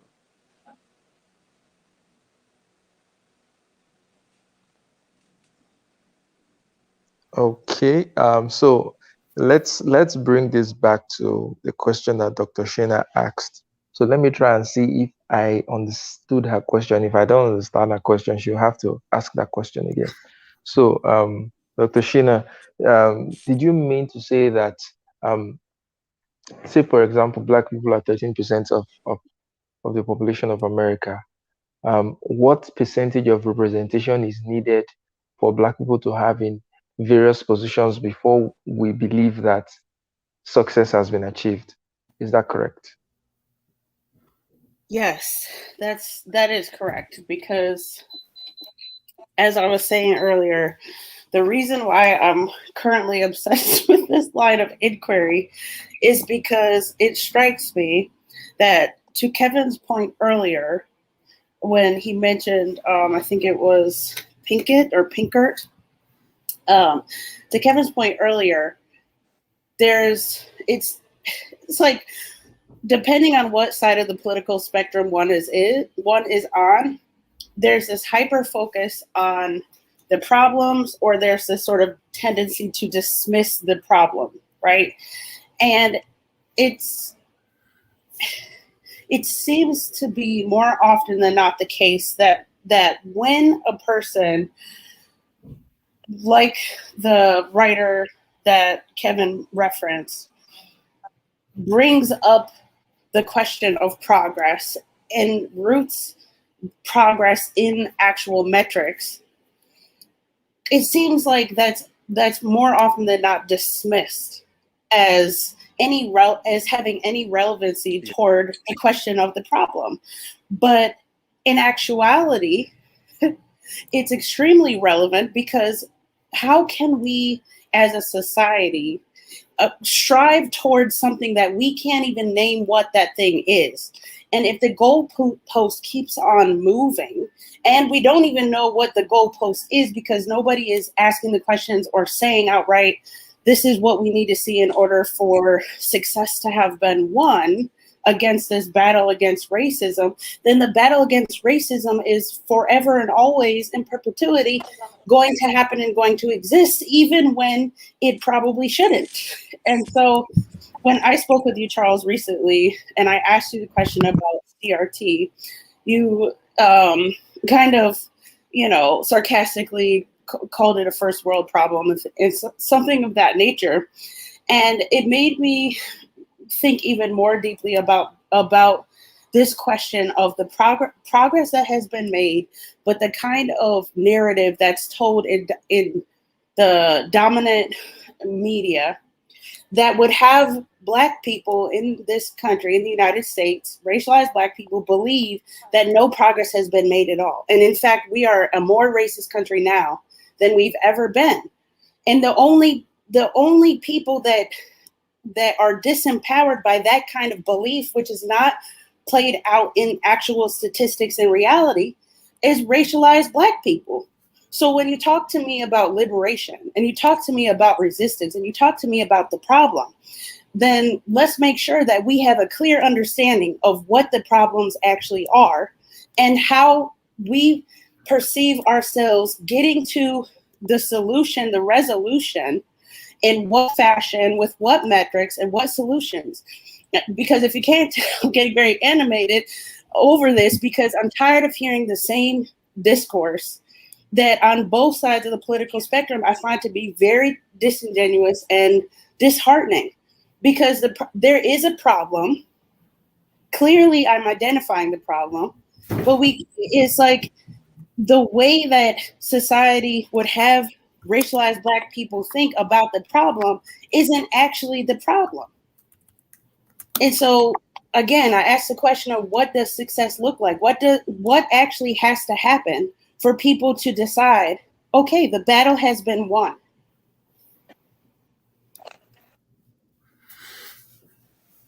All right. Go ahead, Steve. The battle has been won. Okay, let's take it this way. Kevin, you respond to that. Steve, you go. Chloe, then I would respond to it. So Kevin. Okay. All right. So I think when it yeah when it I'm wondering if there's a login, because I'm not sure. You guys are hearing me? Yes, we Yeah, hear we you. can hear you. Okay. All right. So Sheena just said a lot. I kind of was writing on some stuff here, because like responding to all the points. All right. So the last sentence you made was about the battle being won. I think the CRT issue perfectly epitomizes this issue that we're discussing. And on the right, I think always discussed on the left, I think people view it through different lens. And my humble interpretation of the theory is that it's just an acknowledgement that we still do have structural inequities in our society, and this liberal framework will not change it. So I do think, and I agree with what you said, and I think this criticism is extended to Pinker himself. I do think Pinker, to a certain extent, cherry picked data. You could watch an interview that he did with Mehdi Hadi, yes, an Al Jazeera, in which he comes off as someone who just, all right, this data is very favorable to my argument, so I will choose it. This one is not favorable to my argument, so I leave it out. And when he was confronted with a lot of statistics that contradicted his worldview, I think he was not able to fully answer those questions. So I do think that is an issue sometimes with being too optimistic and just acknowledge that the problem has been solved. When I do think that a lot of people out there want to progress, we still have to acknowledge that one, a lot of people are still out there and there are work needs to be done. But I think the political conversation tends to oscillate between the two extremes. Is either we haven't done anything yet or we have solved it.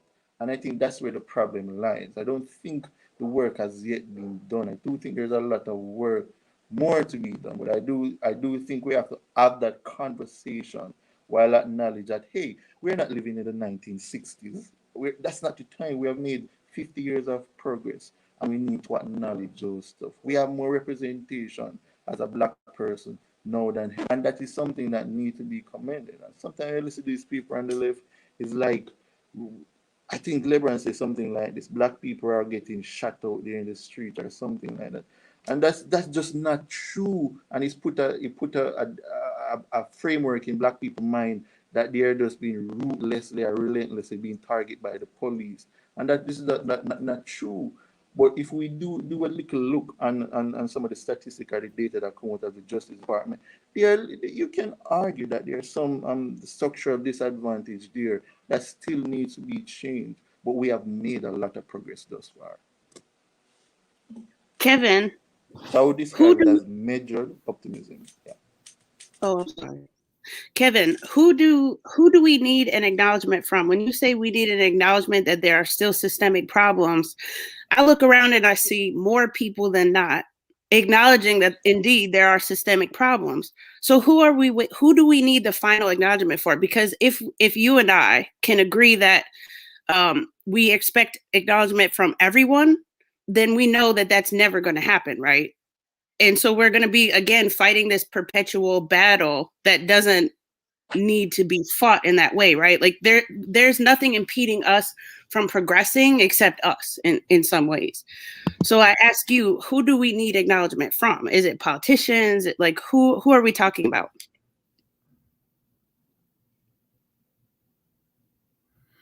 Funny enough, we need politician acknowledgement, of course. I think if we read in 1964, how we relentlessly seek the attention of JFK and LBJ. So I do think we need politicians to acknowledge some of the issue that we face today, and that's why we have advocacy. So that would be my answer to the question. But in terms of how do we quantify and look at the progress that we have made thus far, like that is the discussion that we should be having. Like, what is it that we should strive towards, and not the discussion like, hey, we haven't made any progress yet since 1964, or we are living this society where there's no racialization and black people have it equally or whatever. I think those are the conversations we're having now, but I think the question your questioning is where the discussion should be. So I'd like to chime in if that's possible. So to answer Dr. Mason's question directly, I think that the way in which we come up with the way in which we I'm having a hard time thinking. I just woke up from a nap, so I'm sorry. I'll just try and spit it out. The way in which we get to the idea of how we make that success known is almost equally as important as the result. So if we are using the metric of 13%, let's say we're talking about racialized black folk. If we say, well, they should represent 13% of all industries, I think that's a flawed metric for numerous reasons. One of which is, well, do racialized Black folk want to do this thing over here in equal amounts? It almost forces this equality of outcome, which we can pretty much, I think, agree is a bad idea. And so that kind of speaks to why the question that Dr. Sheena is asking is so important. For me, the idea is perhaps we're looking at it the wrong way when we suggest 13% should be equal representation, right? So if you look at, well, a couple of examples. One is racialized Black women are overrepresented in federal employeeship. Or that in every single conversation with you guys that I've been in, including Brittany King's video, in many of the conversations that we've had, Charles, in these rooms, I'm generally, as far as I know, the only racialized white person in the room. So there's, if you're going by that number, we're assuming that there would be some kind of a disparity occurring. I've never felt unwelcome in any room that I've been in with any of you. Perhaps the better way of looking at it is, should we address these issues piece by piece? Meaning, if we go into a particular field, let's say aeronautics, and we go in there and we can view, okay, so how many racialized people of color do we have in this environment that are, racialized Black or racialized Hispanic? You get what I'm saying, is and go in and ask them, do you feel like there's equal representation here? Do you feel like there is an ease of access to this environment for, people of your racialized background? Perhaps that's the way that we need to approach it, instead of just assuming that equal representation means a number representation. Hopefully that kind of answers the question from my position. Dr. Sheena, let me know. All right, Chloe, go ahead.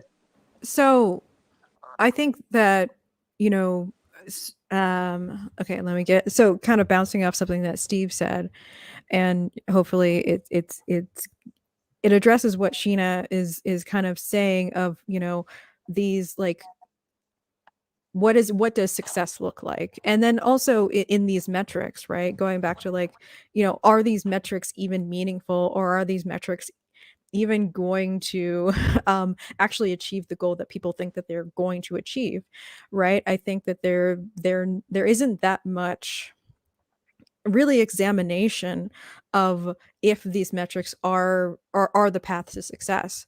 Like, if let's say hypothetically, there's a certain portion of Black people in like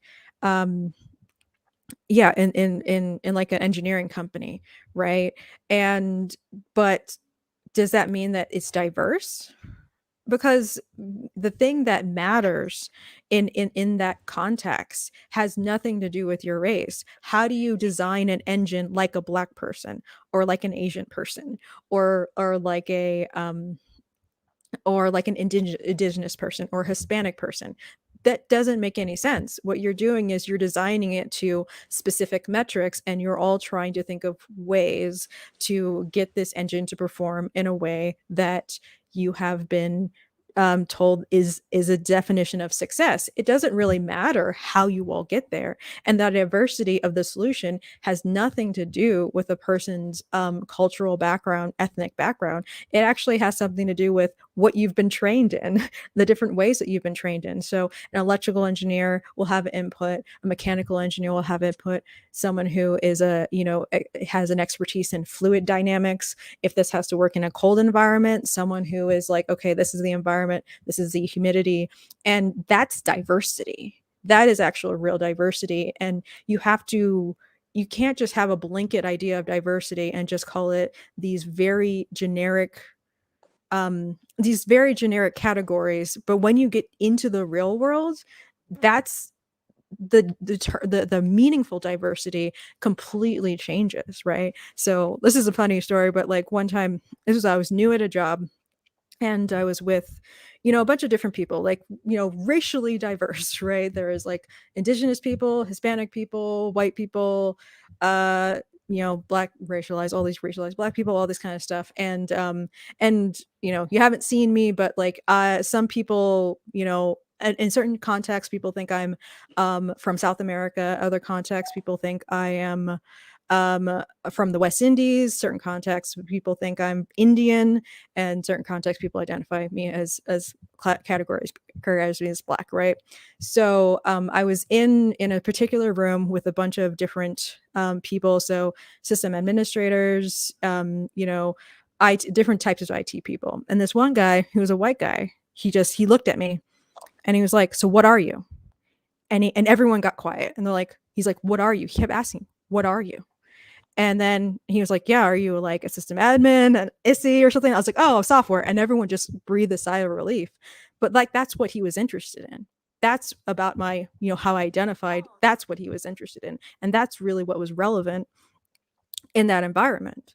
Right. So I think when you get down to the real world, people talk about this higher order of diversity, but when it filters into the real world, it just dissolves as in any relevancy. So focusing on that doesn't achieve anything. Okay, Stanley is the building. So before Stanley goes, let me just respond to Dr. Mason's question. Now, Dr. Mason, I am not as optimistic as maybe some other persons in answering your question and saying, when are we going to, come to a head to this thing and say, okay, success has been achieved.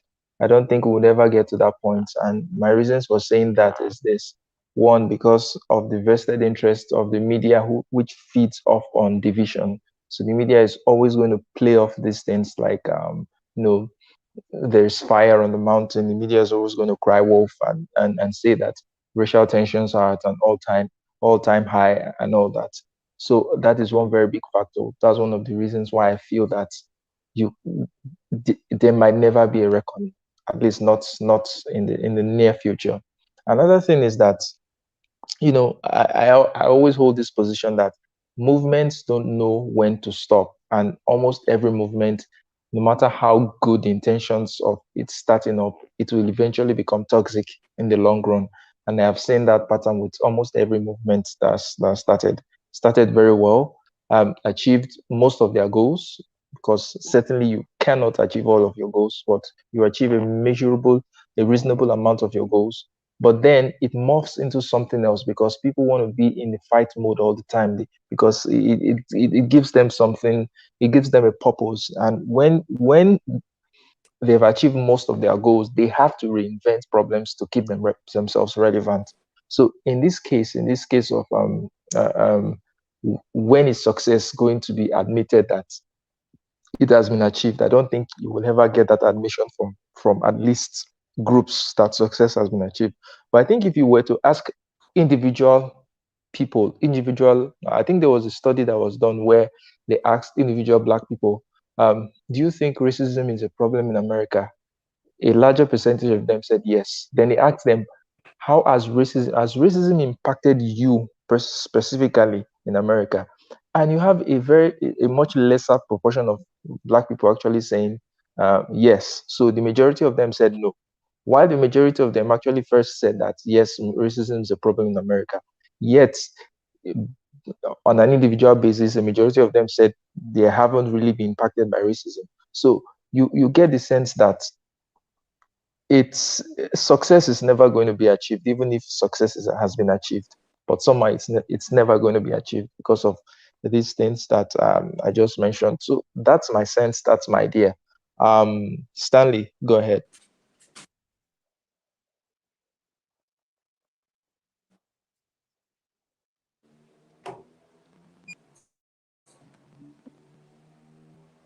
Stanley, you're muted. Go ahead.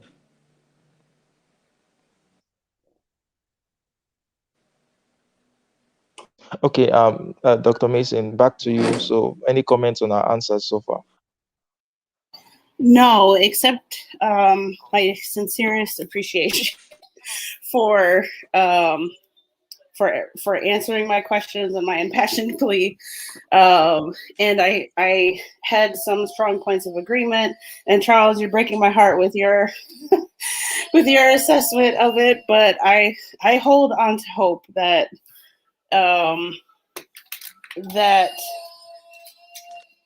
that you're wrong. Basically, in short, I hold on to the hope that you're wrong. I hope I am.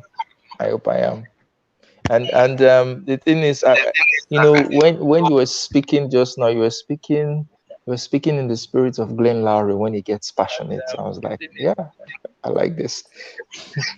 Anyhow, I also agree with Kevin when Kevin said that progress has been made, yet of course we are obviously not at 100%. Obviously, there's still some work that needs to be done, but we need to at least acknowledge that yes, things are better off than they were in the past. That things could have been worse, but the narrative that we get, either you get the narrative from the left that everything is so bad, and then maybe from the right you get some people saying that no, everything is perfect, everything is rosy.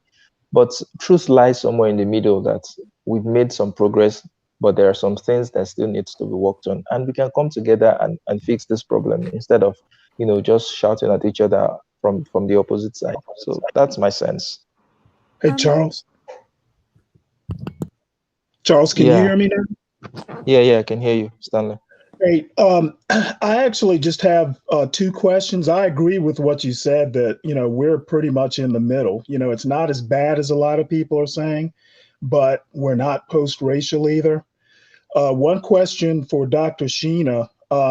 You asked how will we know when, I guess, the metrics are going to satisfy everyone as far as distributions by race or whatever.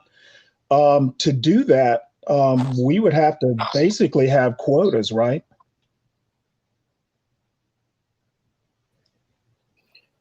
Is that a rhetorical question or? Well, no, it's actually a question. I mean, the only way to measure something like that would be to have quotas and have everybody kind of agree with what a quota was, which is a problem in and of itself. I don't think that's true. I think without quotas, we can still look at the statistics or the data of the demographics of any entity and figure out what the. But what you're asking is there a mutually agreeable number? That's a quota. I don't know if I would go as far as to say that, because ultimately what I'm pointing to. That's the definition of a quota. Because ultimately what I'm pointing to is if we look at any industry and we see that 8% of that industry are racialized Black people, and then we know that we're only 13% of the bigger society in the United States, then we could count that as already achieved, right? We could count that as success. So when I see all of this push to get more diversity in STEM, this is a question that comes up because we are very well represented already in STEM from the numbers that I've seen anyway. And with the knowledge that we are only 13% of the population, this is what inspired me to think of this question in the first place, because we might be pushing for a number that's just vastly unrealistic, like 50%. I get the sense between the sort of absolute language that we tend to talk in when it comes to these topics, I get the sense that the expectation is unrealistically high, higher than even 13% or 13%, which, as Steve said earlier, is also unrealistic to have across the board as an expectation, right? So that doesn't require a quota, because if we actually ask the question, and we know the population, the percentage of us that are in the population, we would come to probably conclude that we've already won in terms of diversifying and representation in all of the industries. So that is my point. And that does not then require a quota, because if we identify that we're being wrongheaded and impractical about what we're fighting for, then it's more an acknowledgement of the wrongheadedness. And then we can focus on something else. Like Kevin was talking about socioeconomic status and disparities and stuff like that. We can then focus on that, because something Chloe said a few times is that this push for representation or diversity is not necessarily going to be the thing that solves the socioeconomic imbalances and so on and so forth. It might be part of a solution or something good to aspire toward, right? But it's not the solution. So if we can identify that we've already won in certain areas, then it can push us to focus on other areas where we haven't won. That's why I asked the question. Yeah. Well, I mean, there are places we've won. The military is one place. But I still contend, and you did ask the question, what would be a mutually agreeable number? And that's a quota. So, I mean, you can't have both. Well, I don't understand your point of contention, Stanley, because I think you Well, think you've done something, but you haven't. My point of contention is the only way to reach a mutually agreed number is to have a quota. A mutually agreed upon number is a quota. I don't think she's advocating to reach a mutually agreed number. I think she was putting that out as what other people think are trying to elude as success, and she's criticizing that metric of success. So I don't think she's advocating for a quota. All right, Mr. Pelu is in the building. Mr. Pelu, jump into the conversation. Nah, hey, I'm just gonna step back and listen because I gotta catch up a little bit. I gotta catch up to speed. Some else, let me catch up to speed a little bit. Okay. Chloe, go ahead. So, but I guess I would like to get into. So can I ask Sheena a question? Hello? Okay. Kevin, Right. Kevin, go then. Chloe, you go ahead. Oh, okay. I even forget the question. What was the question again? Sorry, go ahead. I forget the question. I'm sorry. Okay, so Oh. I guess people keep I've said this in the past, and Sheen has acknowledged it, that like representation isn't automatically going to solve these problems. And I think that, at least from me, like from an engineering mindset, right? You can identify a problem, like, socioeconomic and generational poverty, that type of thing. And the more that we progress in other areas, the more that, you see progress, I think we have the tools to kind of examine that problem even more, right? Now that other variables are changing, I think it would behoove us to actually make the problem more specific. Therefore, we can actually look at kind of more targetly, try to find a solution. Because if we're looking at, the issue of, in specific communities, fatherlessness, a lack of educational attainment, failing schools, or a lack of an ability to obtain job skills so that you can get a good job. Those are very specific problems, but just to call it over like a blanket black problem or racialize it as a black problem is going to be missing the point of the specific issues that are befalling these communities. You can actually probably identify things outside of race that, once you identify these factors, you're more able to actually maybe think of a scalable solution, or a solution that actually might, can be measurable, can it be achievable, and can be effective. And just by and so we need like a diversity of analysis of these things, instead of just saying it's a race thing.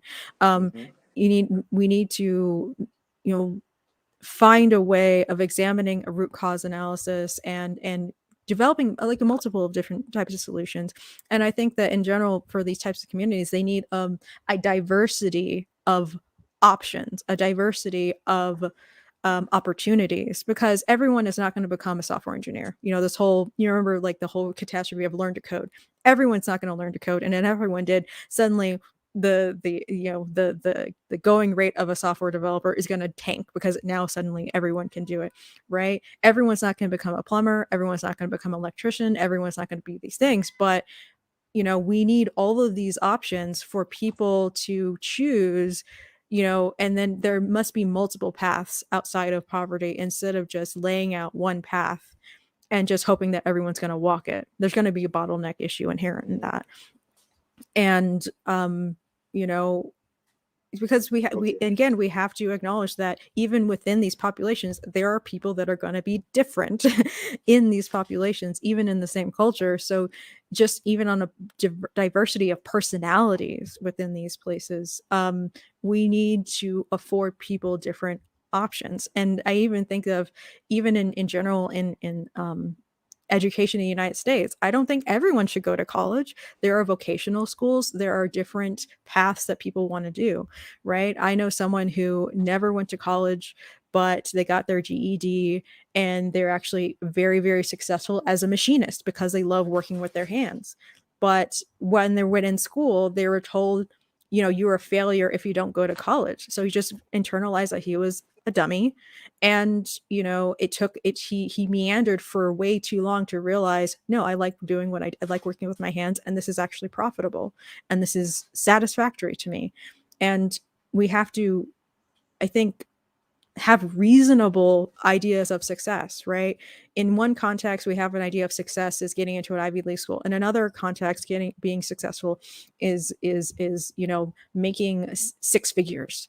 But for the general population of what success can be, it's like you like for most people, if you make $70,000 a year, you have regular work, you have a community, you have food stability, you have a loving family. That's good enough, and you don't need all of these high achieving metrics to achieve, like, you know, statistics to get to that. And I think we have to just be realistic as to what humans actually really need, and we can't just keep chasing these, you know, the 1% that everyone that's visible to everybody. We have to be reasonable. Okay. Okay, can Let I me don't just come. remember the question I wanted to ask. Can I ask it Okay. now? Before you ask a question, Kevin, let me just say this. All right. So Um, I I don't okay. like quotas. I don't like artificially engineered things. In fact, I'll be very comfortable. Why? Okay. Why should we even limit African American participation to 13%? Why can't it be 50? Why can't it be 100%? I would have no issues if all the software engineers are black, and I will have no issues if none of the software engineers are black, as long as there are no, there are no structural limits, or there are no barriers with them getting into those fields. As long as it's a matter of personal choice and talent and decision, as long as it's a matter of their own decisions. If if if a black person wants to go into the STEM field and nothing is holding them back, and if by the end of the day, all the fields, all the positions that are opened, where you get enough black people to be competent enough for the positions to be held by black people, why not? If on the other hand, you don't get any black person at all, not because there are structures to prevent them from getting into the, then I don't see any problem as well. So I just wanted to chip that in, that I agree with a lot of the things that Chloe said, that at times what is even necessary is not the diversity of that color, of that ethnicity, of that tribe, of that race that you're looking for, because how much of that is going to factor into the development of, say, a software? How is are you going to bring a unique black perspective to developing the software? At the end of the day, the software should be functional. That's what matters. So it doesn't matter if it was, done by a black guy, if it was done by a Chinese guy, it was done by a white guy. At the end of the day, is this product functional? So I just thought I should put that in. So Kevin, go Eh, ahead.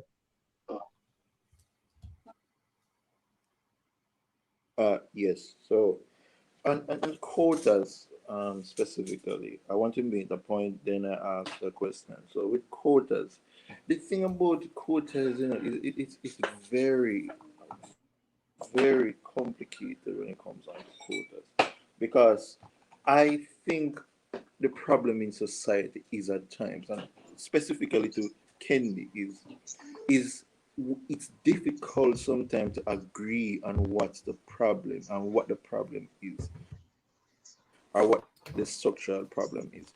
So I think the frustration is, and I can see it in Kenny sometimes. Okay, let's talk about systematic racism.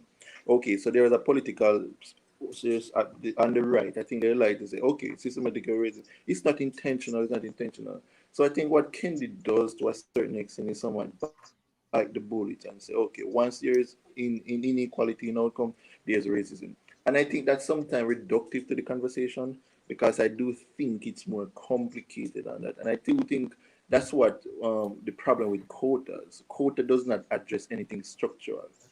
It's just representation.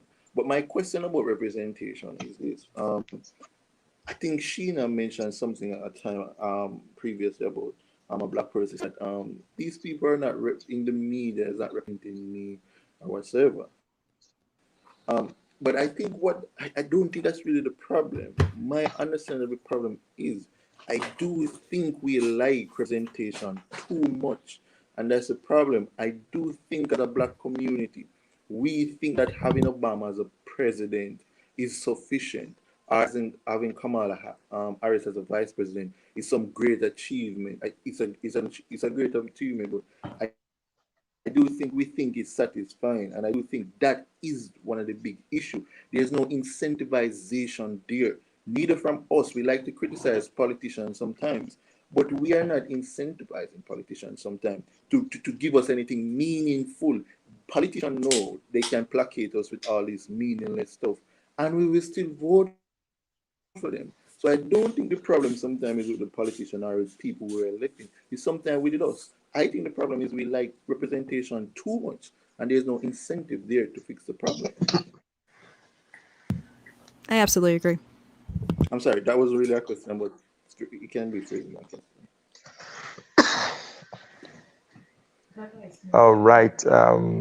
So we have OJ in the building. OJ is a Nigerian. I just invited him to the Discord channel. That was yesterday. So he's here. I don't know how much of the conversation he caught. So maybe he wants to say something now, or maybe catch up with the conversation before he says anything. So Hey OJ, guys, just greet the I house. have to run. It was really good Yeah, being I'm here. happy to be here. Good Um, evening, guys. we'll speak to you Can you guys hear another me? time. Okay, got you. Yeah, yeah, I Bye, can bye, hear you. Kevin.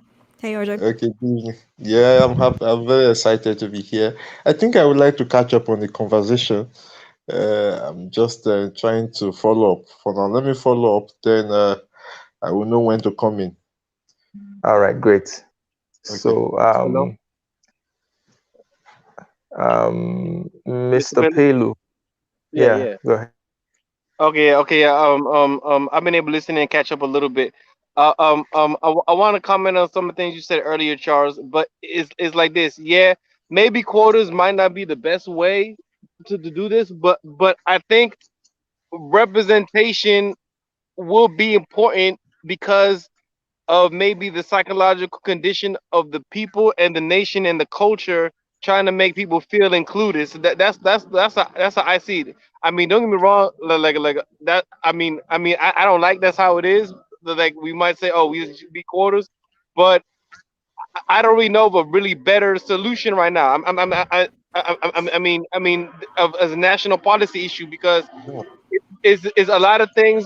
The bigger picture that I see is that the black community for a long time feels not part of America in certain senses. So it is like it is adapted a way of being that is adapted a way of being that's kind of separate. So they want so I can understand why policymakers are thinking, okay, we have them represented, they'll feel included, like because it, they want to include them. So it's more than the effects the effects of these policies or having these policies are more psychological than practical to me. They're more psychological than practical. It's a psychological thing. They want to say, okay, hey, look, you're part of America. We got you included everything. We're making sure you're included in everything by having these numbers. So it that's to it more than me. What the issue is a social issue more than anything that people are trying to correct, and unfortunately, it has we're using metrics that might not be able to be substantiated practically, but if it has a psychological effect, that's what I see people go gravitating into. Yeah. I agree definitely that Mr. Paler that it's very psychological and it's from the standpoint of the group or the person who's identifying racializing themselves, right? But it loses its effect when you actually get into those environments, and I think that a better solution is that people have to think of themselves personally, think of themselves in a diverse way, instead of just expecting, they're being categorized as black and they have to see black representation in the workplace when you're making cables or something like that. Like for me personally, very very very regularly I am literally the only black woman in the building, right? Not just in engineering, just like in all of the roles. And I've gotten used to that because I have to, in order to connect with people, I have to think of myself not just as a black woman, but I have to think of myself as, what is relevant in that space, right? When someone says, hey, what do you do? It's like, I do software, right? Or this is what I've done. I've worked with this type of thing. And I have to give other ways of how to identify myself and how do I connect with other people, because that's how it works in the real world. Or like figure out other things, like I've connected with my coworkers. Is like we both like a certain TV show. It's like, oh yeah, it's cool. Or it's like, oh, you like working on, you have this idea with cars, I'm going to give you a recommendation. I know you like, you will like this, right? And then he's like, oh yeah, I love that show, and we talk about the show. So we now identify and we've bonded over the fact of we both love this one show, and we both have these ways of thinking and ways of approaching problems that we both share, despite the fact that he's like a cis white man, right? Conservative or whatever.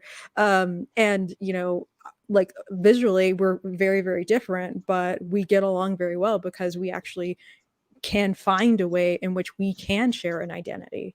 And we have to be flexible, each of us as an individuals, to find a way to connect to other people instead of just seeking this superficial representation and thinking that that's going to solve something when it's going to be hollow. Okay, let me Chloe, let me jump in. Like, I hear what you're saying, but I don't think it's as superficial as it could be made to be, because it's like, I'm gonna give example. Right. I know everybody. I know you probably heard this, Chloe. I know Sheena probably heard this because they're black growing up in America. Okay, the first one things I heard across the country, almost every black person said this, right? All you gotta do is stay black and die. Have you heard that before? That saying, "Stay black and die." Yes. Okay, everybody's heard it. So no, what I'm to make a long story short, it's not as superficial as people think it is, or even if it is superficial, it's so ingrained. It's so ingrained in your everyday life, right? It's so ingrained that you're black, that you have to be, that not you have to be, but that you in this tribe, and and you have to look at things as a tribe. It's almost like a defense mechanism. So I don't get me wrong. I'm not saying I agree with the quarters and all the other stuff, or agree with it, or disagree that black people should have, or people who have been traditionally called black, or how you want to say it. Can should I be able to find diversity of ways to interact? Of course it should.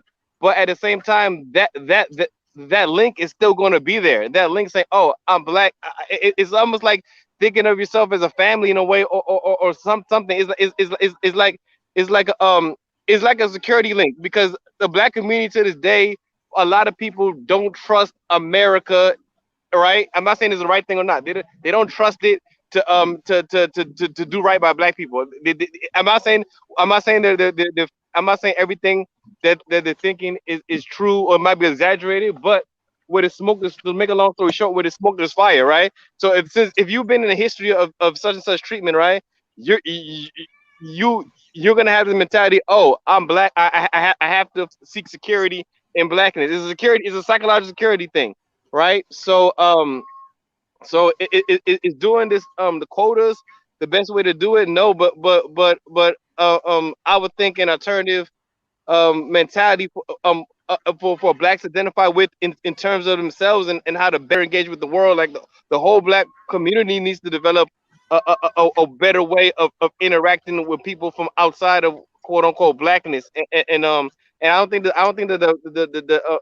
the quote is the best way, but to make a long story short, this whole issue is to me more than anything is psychological. It's a Yeah. psychological healing that got to take place, and if that psychological healing doesn't take place and cultural healing doesn't take place, then we're gonna have a lot of superficial solutions like quotas and all this other stuff, and not dealing with with the psychological problems. Yeah, when I said it was superficial, I wasn't meaning to say it wasn't psychological. It's absolutely psychological, but even when I was saying it's superficial, I don't even mean to say that it's not meaningful, right? It's like like the fact that if I paint my walls red, it's a superficial color, but it still makes me feel a certain way, right?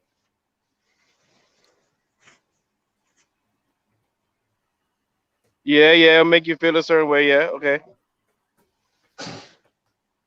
So yeah, that's so I agree with you. Hello. I think we're just yeah, just slight disagreement of I guess like what was meant by the term superficial. I guess. But so and I think it's kind of also like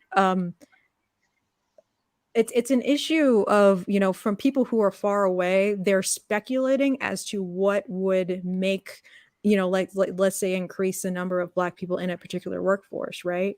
And because they don't actually understand the industry or what it actually is to work in that context, the only thing that they know is their race, or they don't see their race there. So it's like, oh, I guess maybe representation might help. And I think it's a misinformed um a solution that people think with the best of their knowledge, they think that this might work, but they don't actually understand enough of the environment that they're thinking will improve, that should improve their representation.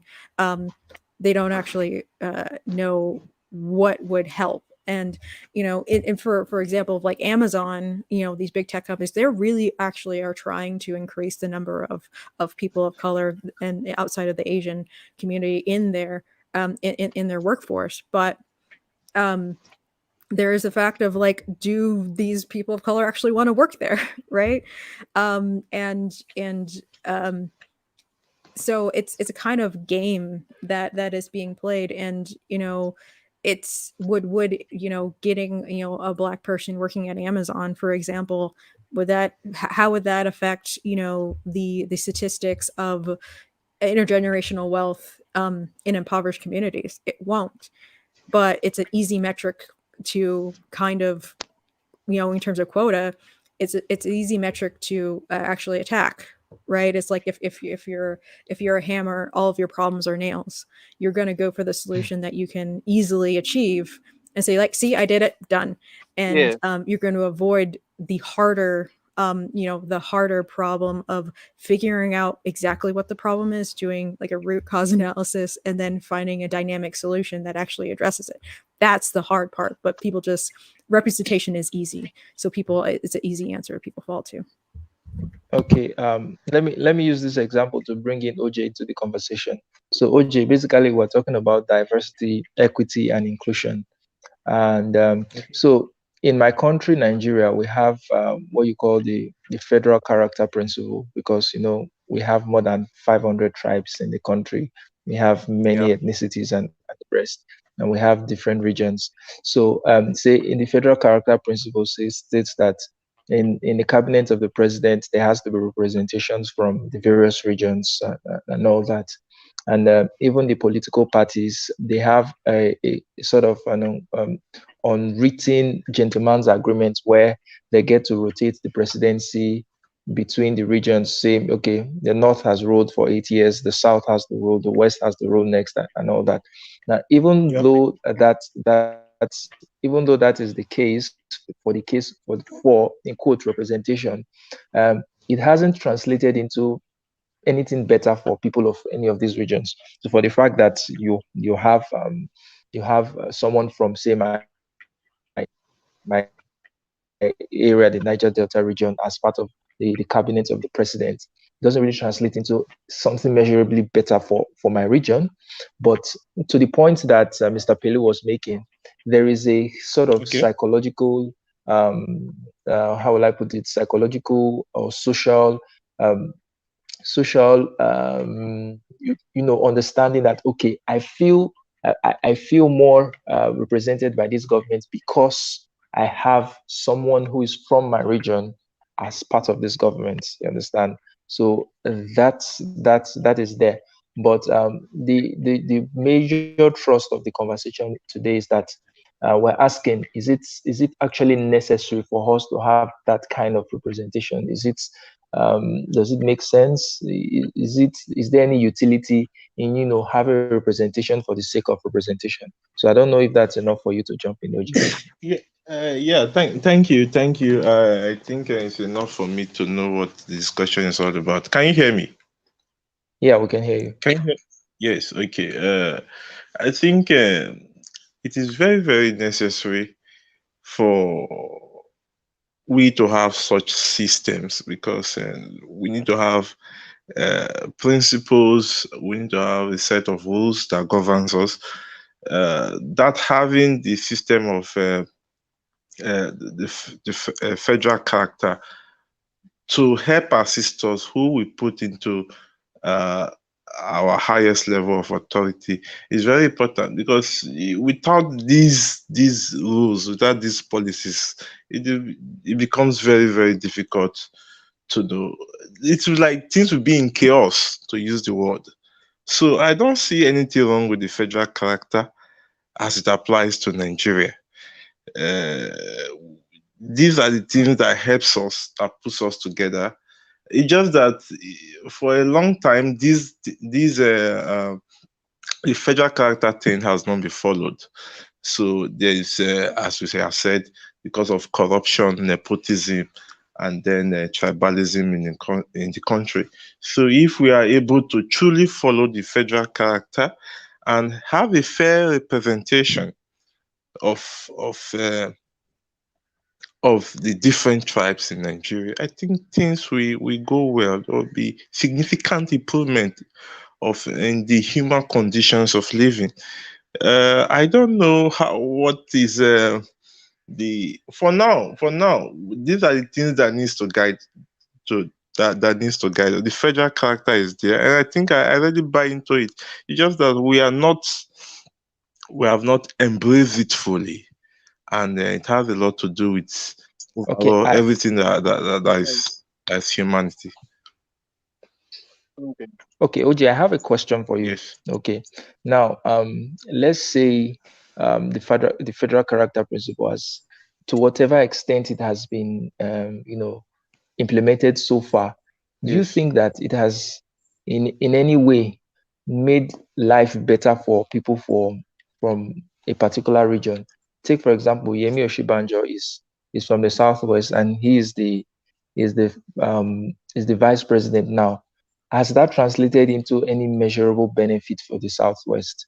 The deputy senate president is from my place.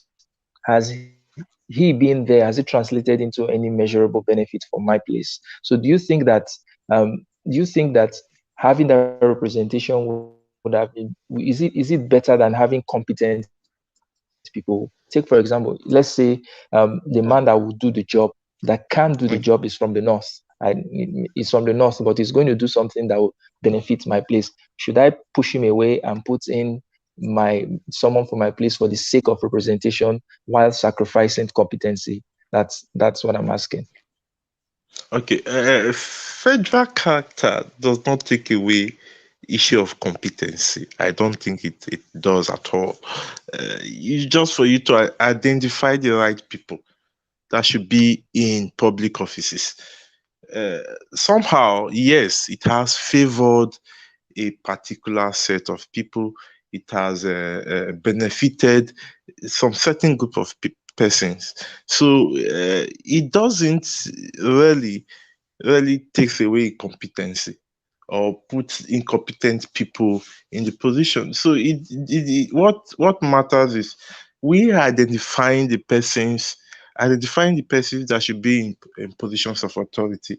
Osibajo, the vice president, is a learned person, and unfortunately, uh, I don't think he has really done so much to put the country in where it is supposed to be.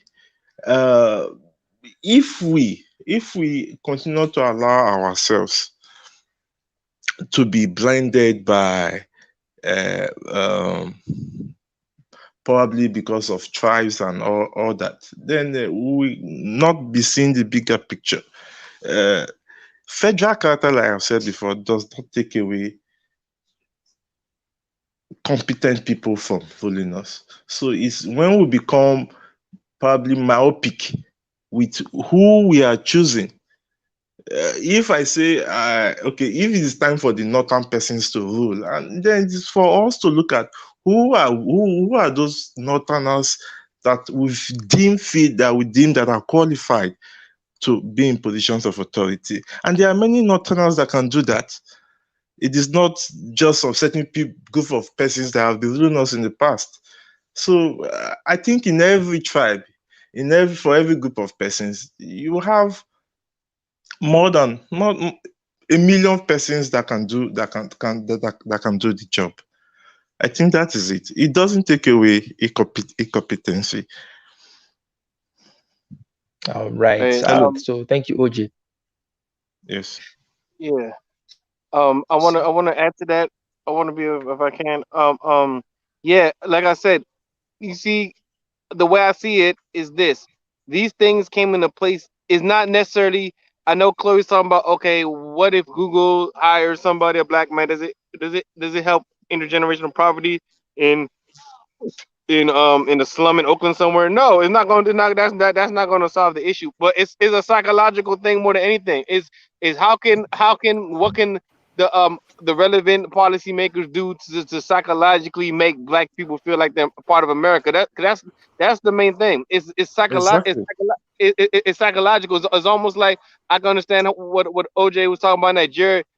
Even if the policy of federal character does not help the person in the ground, right? That's not the point. The point is if you have a psychological policy that makes the country feel like it's a country, then you could actually have a country like okay, you might not have that policy, but then what's gonna happen?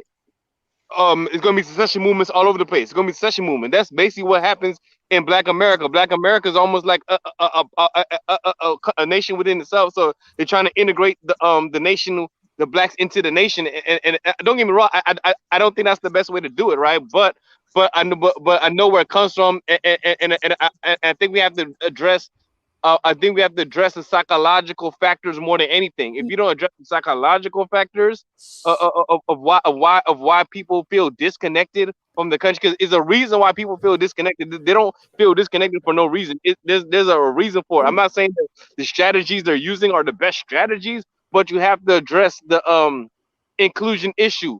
When Right. you when dealing with the psychological makeup of a country, same way OJ talking about in Nigeria, they might have found tribe, or they might have do federal character, do this and that. If they weren't doing something like that, I could easily see secession everywhere. Everybody gonna say, Yeah. well, that we might as well just make our own country. Oh, we might as well just make our own country. That's why I might as well make our own country. So that's the reason. It's an assimilation process. Don't get me wrong. It's a social construct. What's going on is social engineering, and I don't like the social engineering going on. But if you think about it, there was social engineering going the opposite way the whole time for a long time.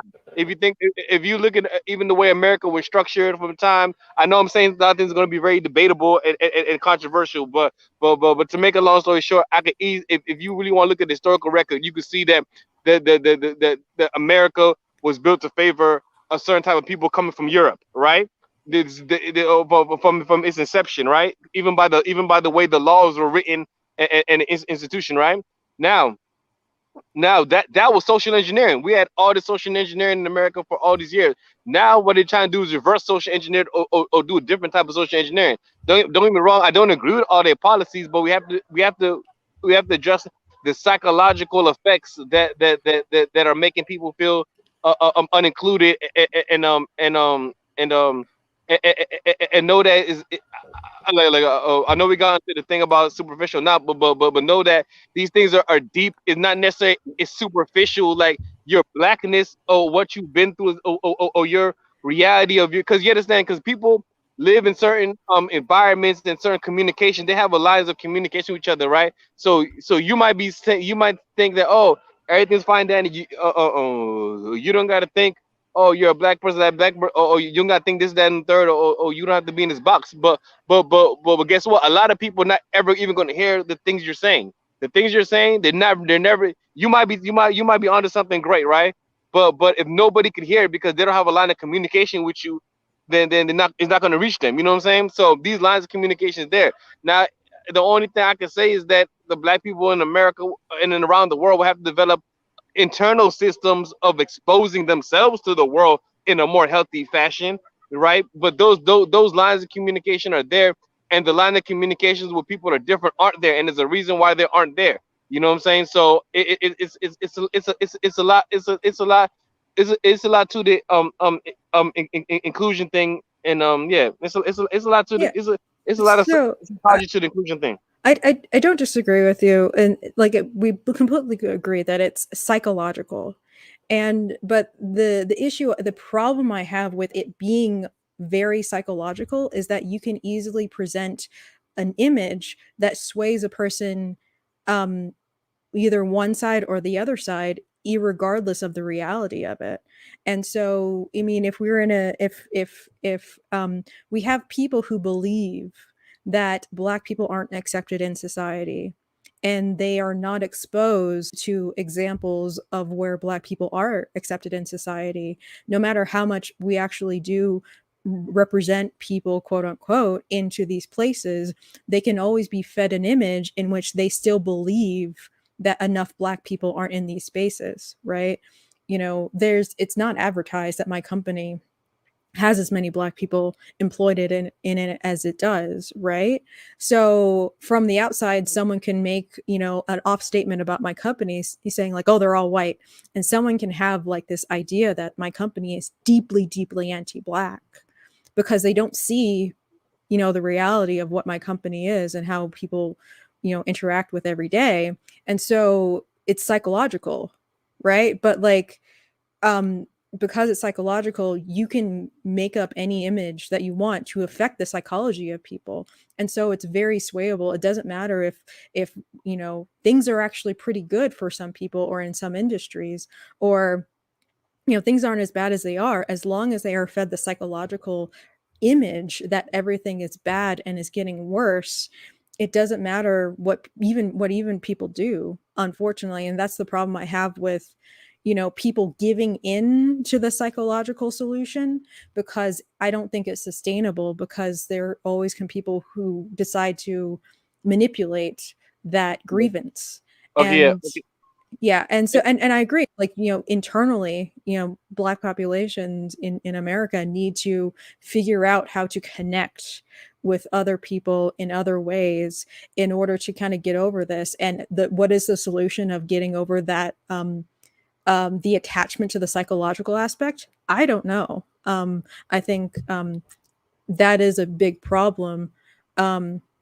That we need to find ways to connect with other people and to actually kind of see ourselves, not see ourselves in other people, how to connect with other people, and actually be able to see, oh, we actually do exist in other contexts, and we're in general, and we can be fine, because, you know, it's people are, you know, can be in a very closed off community and be told about the outside world outside of that community. It's like, oh, you don't see anyone like you, you'll never see anyone like you in these places.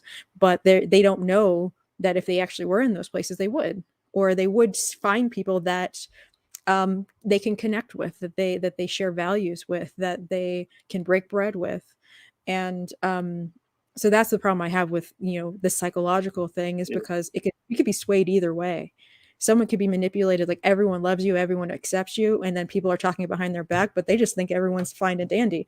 But, you know, people can be swayed the other way. Everyone hates you, no one wants you to hear, and someone can believe that, and they can spoil their whole time there, and they quit, even though, hey, why did this person quit? We love them. they're great. You mind if I jump in? You mind if I jump in? Yeah, go. Okay, yeah. See, but see, I know you say I heard you saying right, and I'm glad you say what you're saying, but at the same time, right? Like this, you said you don't like the psychological approach, right? But is it possible to even divorce people from their psychology? Is it possible to Well, divorce somebody from the I'm not. psychology? Wait, I'm not saying divorced. no. Well. Let me build my case. Let me build my thing in response. Okay, so yeah, so is it okay? You might not be saying divorce, but whatever. People have psychologies, right? We know there's a psychology, right? I'll go as far to say there's something as black psychology, or not to say psychology or black. I'll say there's something as black thought. I'll go as far as saying that. I know it's controversial for me to say something like that, but I'll go as far as saying there's something as black thought, right? Just a plane that people exist in culturally and how to communicate, right? I'll say there's such a thing, right? People can be fed whatever, right? In black thought, but why is that? That means what I'm saying is that if black people are going to have black thought, which I see them having, because by living in the black community, I see there's definitely something I would call black thought, however controversial that phrase is, right? So if they're gonna have black thought, that means they will need a specific black philosophical education to engineer their thoughts to better cope with all the possibilities that the human existence has to offer them. And that's kind of why I was on that black humanitarian thing. I'm on for the exact same reason, because if there's black people with a black culture that have a certain black thought, that thought has to be developed correctly, or else is just a mentality of let me just take what I can take from the outside, because I'm in an existential crisis for my life. You know what I'm saying? That's what even a lot of things are. Okay, for a lot of things that you're saying, like even okay, even if a company was a show to have black people, if the whole company wasn't black, people would still complain. Say, hey, everything gotta be black, even they knew. You know what I'm saying? Because it's the mentality it's a them versus us. Okay, we have to grab everything as much as we can because they're not gonna give us anything. So to make a long story short, that's what I mean. There's no way to avoid the psychological thing. The whole thing is psychological, and black psychology has to be developed to be better, to be more optimal for black people and humanity as a whole. So I don't think we're disagreeing. We're saying the same thing, that black people have to move beyond that those quotas and metrics to reassure themselves that they're accepted, right? Is that what you're saying? No, they not ensuring that they're accepted. Well, To assure themselves, to assure themselves that they are being treated and can function as full human beings. Yeah. That's basically for make a long story short, especially in the American context, black people have felt, right, and this is what I've been told, right, my whole life. I'm not saying this is true or not, or I know everything I'm saying is debatable. It's so controversial, right? But to make a long story short, black people have been passed down to them, right? In for lack of a better words, that the outsiders, especially quote unquote white, for lack of a better term, I know I'm saying something controversial, right? That they don't respect black people as even human beings, right? I'm not saying that's how it happens now, but it's a history of that way of thinking. Like, oh, the old time you're growing up, they always tell you, oh, they used to think of us as 3/5 of a person, is then a third, right? So to make a long story short, yes. So it's gonna take. So what I was saying that it would take internal an internal fixing, and I know what you were saying, all the stuff. Yeah, we're saying that they should look at each other different, right? But I don't think like, but I think the issue is still gonna have to be solved within the context of blackness. I don't think you could take the problem of black folks out of the context of blackness, or out of the culture of blackness, or out of the thought of blackness. no, I wasn't saying I'm not saying like, all black communities should just ban and not associate with each other or anything like that, right? I wasn't necessarily posing a solution from within the black community. That's what you're doing. And of course, it's like with the black humanitarianism, you're always be selling, honestly. But I think we definitely do agree that it's an internal community thing that needs to be wrestled with, and needs to that that ideology, not ideology, but like those thoughts and reckoning with the history, and then also the present and the future. And because Black psychology, Black thought, however you want to categorize it, isn't fixed. We are not a fixed people. We it's things change, things like history keeps happening, and new things keep we have the opportunity to create history and to lay the groundwork for the future to be better. And we need to be empowered that we can do that, and we can't just keep looking at, well, we were 3/5 of the person, so we're always going to be on the shit list. And and completely take ourselves out of the the American experiment, the human experiment, and just to throw up our hands and say that we can't participate and we should just stop trying, or they'll never accept us. And completely ignore all the evidence that things have changed. People are more accepting. Things are getting better. Everyone hasn't improved at the same rate as everyone else, and maybe we can see what is different about those things and those people or those scenarios, and then maybe figure out specifically what that can be fixed with. But yes, I think psychologically, hopefully things psychologically can improve. Black humanitarianism. Yep, that's how it's gonna improve. I got a solution, everybody. Black humanitarianism. Watch out for it. All right, there's a question by Alan, and it says, if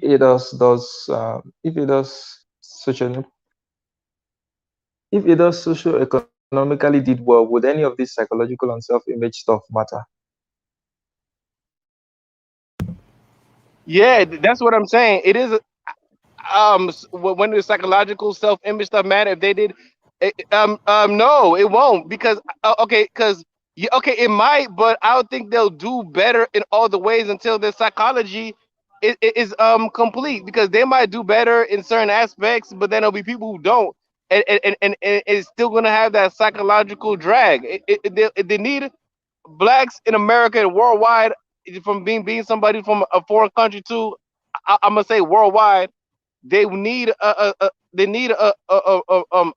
psychological reformation,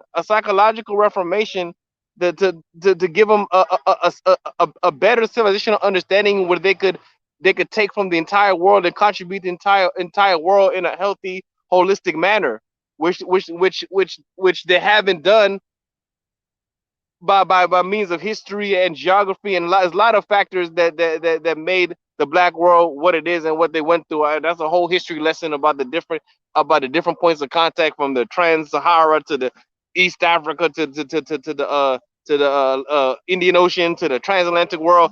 But if you look at the black experience, you see a common phenomenon through all points of interaction, from the outside of um, tropical Africa, sub-Saharan Africa, and then once you meet, once those people travel and have diasporas, you see these certain phenomena always happen. So it's something so there's something, to me, there is a phenomenon as blackness, but that phenomenon as blackness is there for a reason. Is there for black people to learn from, and is there for black people to give to the world something positive out of it, you know and that will need the psychological upliftment to make it a positive thing, that this is what we gave to the world. We existed. This is the phenomenon that life gave us, and this is how we give it back. So there will need to be that. Well, so I'm just going to talk about the Black American kind of context, but I think specifically, no, I don't think that the psychological self-image stuff would matter as much. I think that those types of things are clung to people who are, if you don't have anything, if you feel like you don't have anything, you have your identity and pride and ego, and that those are the things that you have that people can't necessarily really take away from you. But in general, like, we've already given a lot of stuff to the world, just like in terms of music. Right, like, there's no way that at least for African Americans, we can say that, oh, we still have to figure out a way to contribute to the world. We've already done it. We've been doing it. And but I think that those successes are ignored for, I think in some sense, some people who benefit from the pity party, from, victimhood mindset. I mean, you don't necessarily see, people who are highly successful, and I'm just talking even just Black people who are constantly victimizing themselves. They're braggadocious. They're bragging about all the things that they've accomplished, that they've done, and they want everyone to know it, right? So when you're Yeah, but those people. successful, Hey, let me jump in. But those people still identify as black. Not all of them, I, right? I'm, But I'm, most of I'm, them I'm still not, I'm not, identify as I'm not. black. Wait. And they still come and talk about black. Okay, even rich black people like Byron. What's the name? Byron Dave. What's the guy that owned the Weather Channel? I forgot his name. But anyway, he was suing them for like suing one of the cable providers or something for something. And anyway, to this day, even the rich black people, right? Not all of them, right? But a lot of them, they still identify with I, the black people and the black condition. I, I was. No. The reason is because the reason why I jumped in is only because you said, okay, if you don't have nothing, okay, you're gonna say, oh, all you have is attached to your identity. No, No, if I was a billionaire, I I'll still wasn't. be a black I billionaire. wasn't talking. I wasn't talking about the Black identity. I was just talking about ego and That's your pride. identity. Your ego is your identity. No, Your no, ego no, is no, the no. same thing. I mean, if you have an ego, it doesn't automatically mean you're Black. I'm just talking But about. your ego, your identity is the same thing. No. It's I Your ego don't and your think. identity is the same thing. Yes, No, it is the same no. thing. So I think we're talking about different things. So I think you misunderstood. I wasn't saying if you're a successful Black person, you stop identifying as Black. That's not the point that I was making. What I was pointing to, what Anan was saying, was these self-image problems, right? If you're feeling unsuccessful in society, you have your self-image, and those are the things that you can ruminate on. But if you're actually successful and you've actually, exercised your will on the world, and you've actually gotten something back, right? And so you feel empowered to keep doing stuff. You're not going to participate in the, oh, woe is me, not like, oh, woe is my people. Oh, woe, you're going to, be, if you know you can do something tomorrow and get a result, you're not going to forsake that and just cry in your room and do nothing.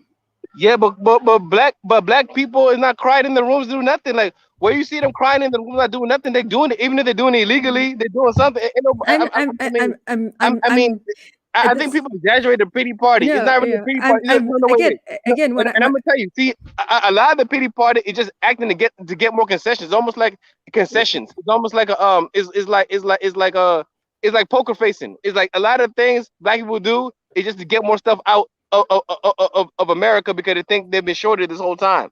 You know what I'm saying? So they say, oh, we need more, we need more. Of course, they're gonna say that. But I don't think the pity party, as much as people think it is many people I'm they don't have access to certain information, don't have access to yeah, I'm not um saying everyone is doing the pity party. I'm saying that the people without are the ones that are doing that. no, they're not. They're not doing a pity party. Have you gone to them and they have a pity party? Have you okay? Did you ever go to hood and ask them about their pity party? Have you went to a pity party in the hood before? I ain't never seen no pity party nowhere.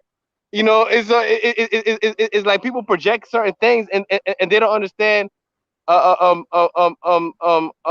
things are just acting. Some things are just getting it. It's almost like black privilege in a way. Like black people know they've been hurt. So the only Well, thing they can do is say, so okay, I want to take. I want to find. I'm gonna tell you yes. What was me? But I'm just trying to extort you. I'm trying to get you back because we've been extorted the whole time. there's a difference between someone who believes that they don't have anything, and there's a difference in someone who doesn't have anything but they still have the will to do something in the world, right? So what I'm saying is the person who believes that they don't have anything is the person that's going to do the pity party, even if they do have something. So if there is an impoverished black person who's hustling in the hood, right? I'm not saying that they're crying in the room. I'm saying a person like like Who's quiet in the room? Okay, no, who's no, no. quiet in the room? Who's Like doing it? there could be a very privileged person who's been told all of these things. They're upper middle class, who's told that every society's racist. You're never going to get, and they are psychologically beaten down. So they might have Who are they these might people? Have you met these people like this? yeah, I'm upper middle class. yes, I'm yes, rich, and I'm yeah. black, and I'm just having a pity party that I can't black. I mean, Yes, I don't know. yeah. Okay, I'm not talking about all black people. I'm talking about Okay, people who are psychologically kind of we have put themselves in a we black have box. you guys are not going to agree on this point today. So I think we should take it to the voice channel and Discord server so that we can end this conversation. This is about 3 hours down this conversation.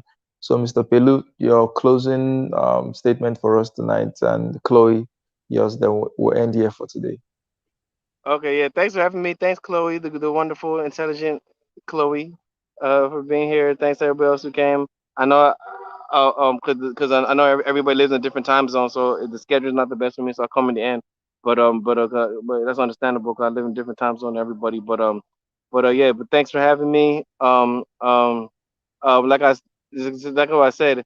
I think the end of the day is black psychology. It needs to find better psychological tools to deal with all the issues and become more of a sense. Black people have given everybody things like music, but music to me is just even a small thing. I mean, I don't take music seriously. What's the music? It sounds right.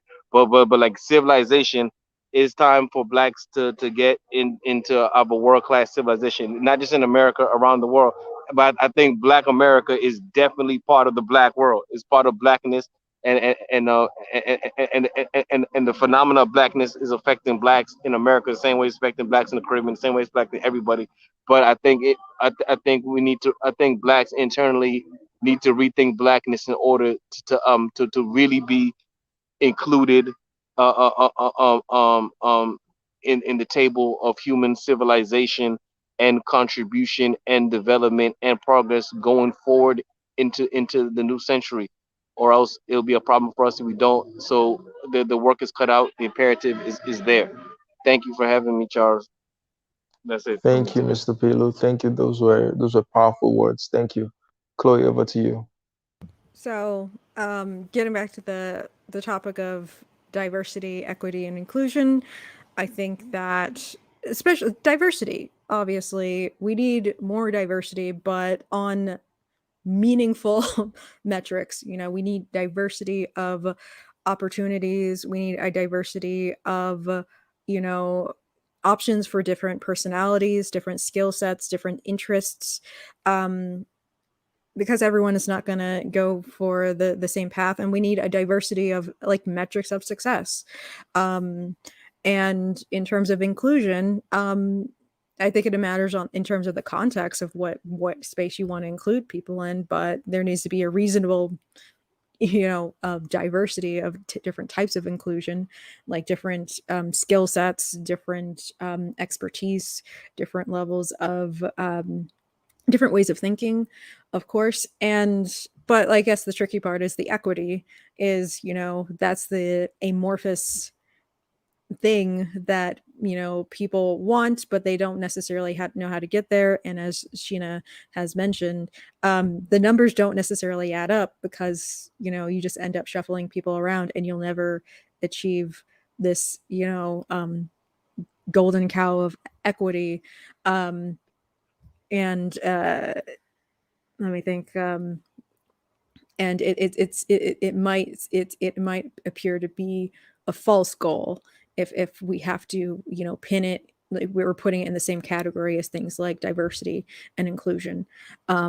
Is I think you know adding equity, or like equity of outcome, when everyone's different and everyone is diverse in many different ways. That is the weak point of this trinity, in my opinion. So those are my thoughts. Thank you very much, Chloe. I think this is one of the conversations that we've had more agreements with each other than previous conversations. I mean, today with Kevin, with Stanley, with everyone was there was some level of agreement in in the conversation today, which is very good. Just there is a need, there is a psychological need for people to want representation. So in that instance, yes, it is okay. Diversity is okay. But on the other hand, like the last comment that Chloe made about equity, the problem is not that should we have representations of people. The problem is when you want to socially engineer those representations, and when you want to socially engineer outcomes, that is where the problem comes in. There is no problem in having, having people of different races. It's a beautiful thing. Even myself in practice, whenever I'm in a situation and I have the authority or I have the right to sort of pick people, I always want representation. Is it in terms of gender, in terms of some other things? Like I remember a while back, we're having kind of a youth meeting in my church, and there were just men there, and I told the others, that, look, we need to get some female voices into this place because somehow they would bring a perspective that we do not really we might not be seeing from their angle. They're going to bring something to the table, and we need to make this more inclusive, even though some of them were looking at me like, what is this guy talking about? But I knew exactly what I was talking about. um, so in that sense, it wasn't as if I was saying we must get an equal amount of women in this place for it to work. If we don't have an equal amount, if there are 10 men here, if we don't have 10 women, then this meeting is not going to be fruitful. Um, just a female perspective. In fact, that was what I meant. We needed a female perspective in whatever we're doing. So if that is the understanding that we have in terms of diversity and inclusion and equity, that would be fine. But not in a situation where we want to say if we do not have equal outcomes, like Kendi would say, once there's a disparity, then the disparity is evidence for discrimination, which I don't believe it to be so. That's the case, or that's the point in which I differ with the equity stuff. So it's been a fruitful conversation, and we have thought out loud to this spontaneously, and I'm very, very happy for how far this conversation has gone very well. So thank you very much, Chloe, and thank you, Mr. Pelu, and thank you every other person that's been here today. So I'll catch you guys in another live stream. So that's it for now. Good night, guys. Right. Bye.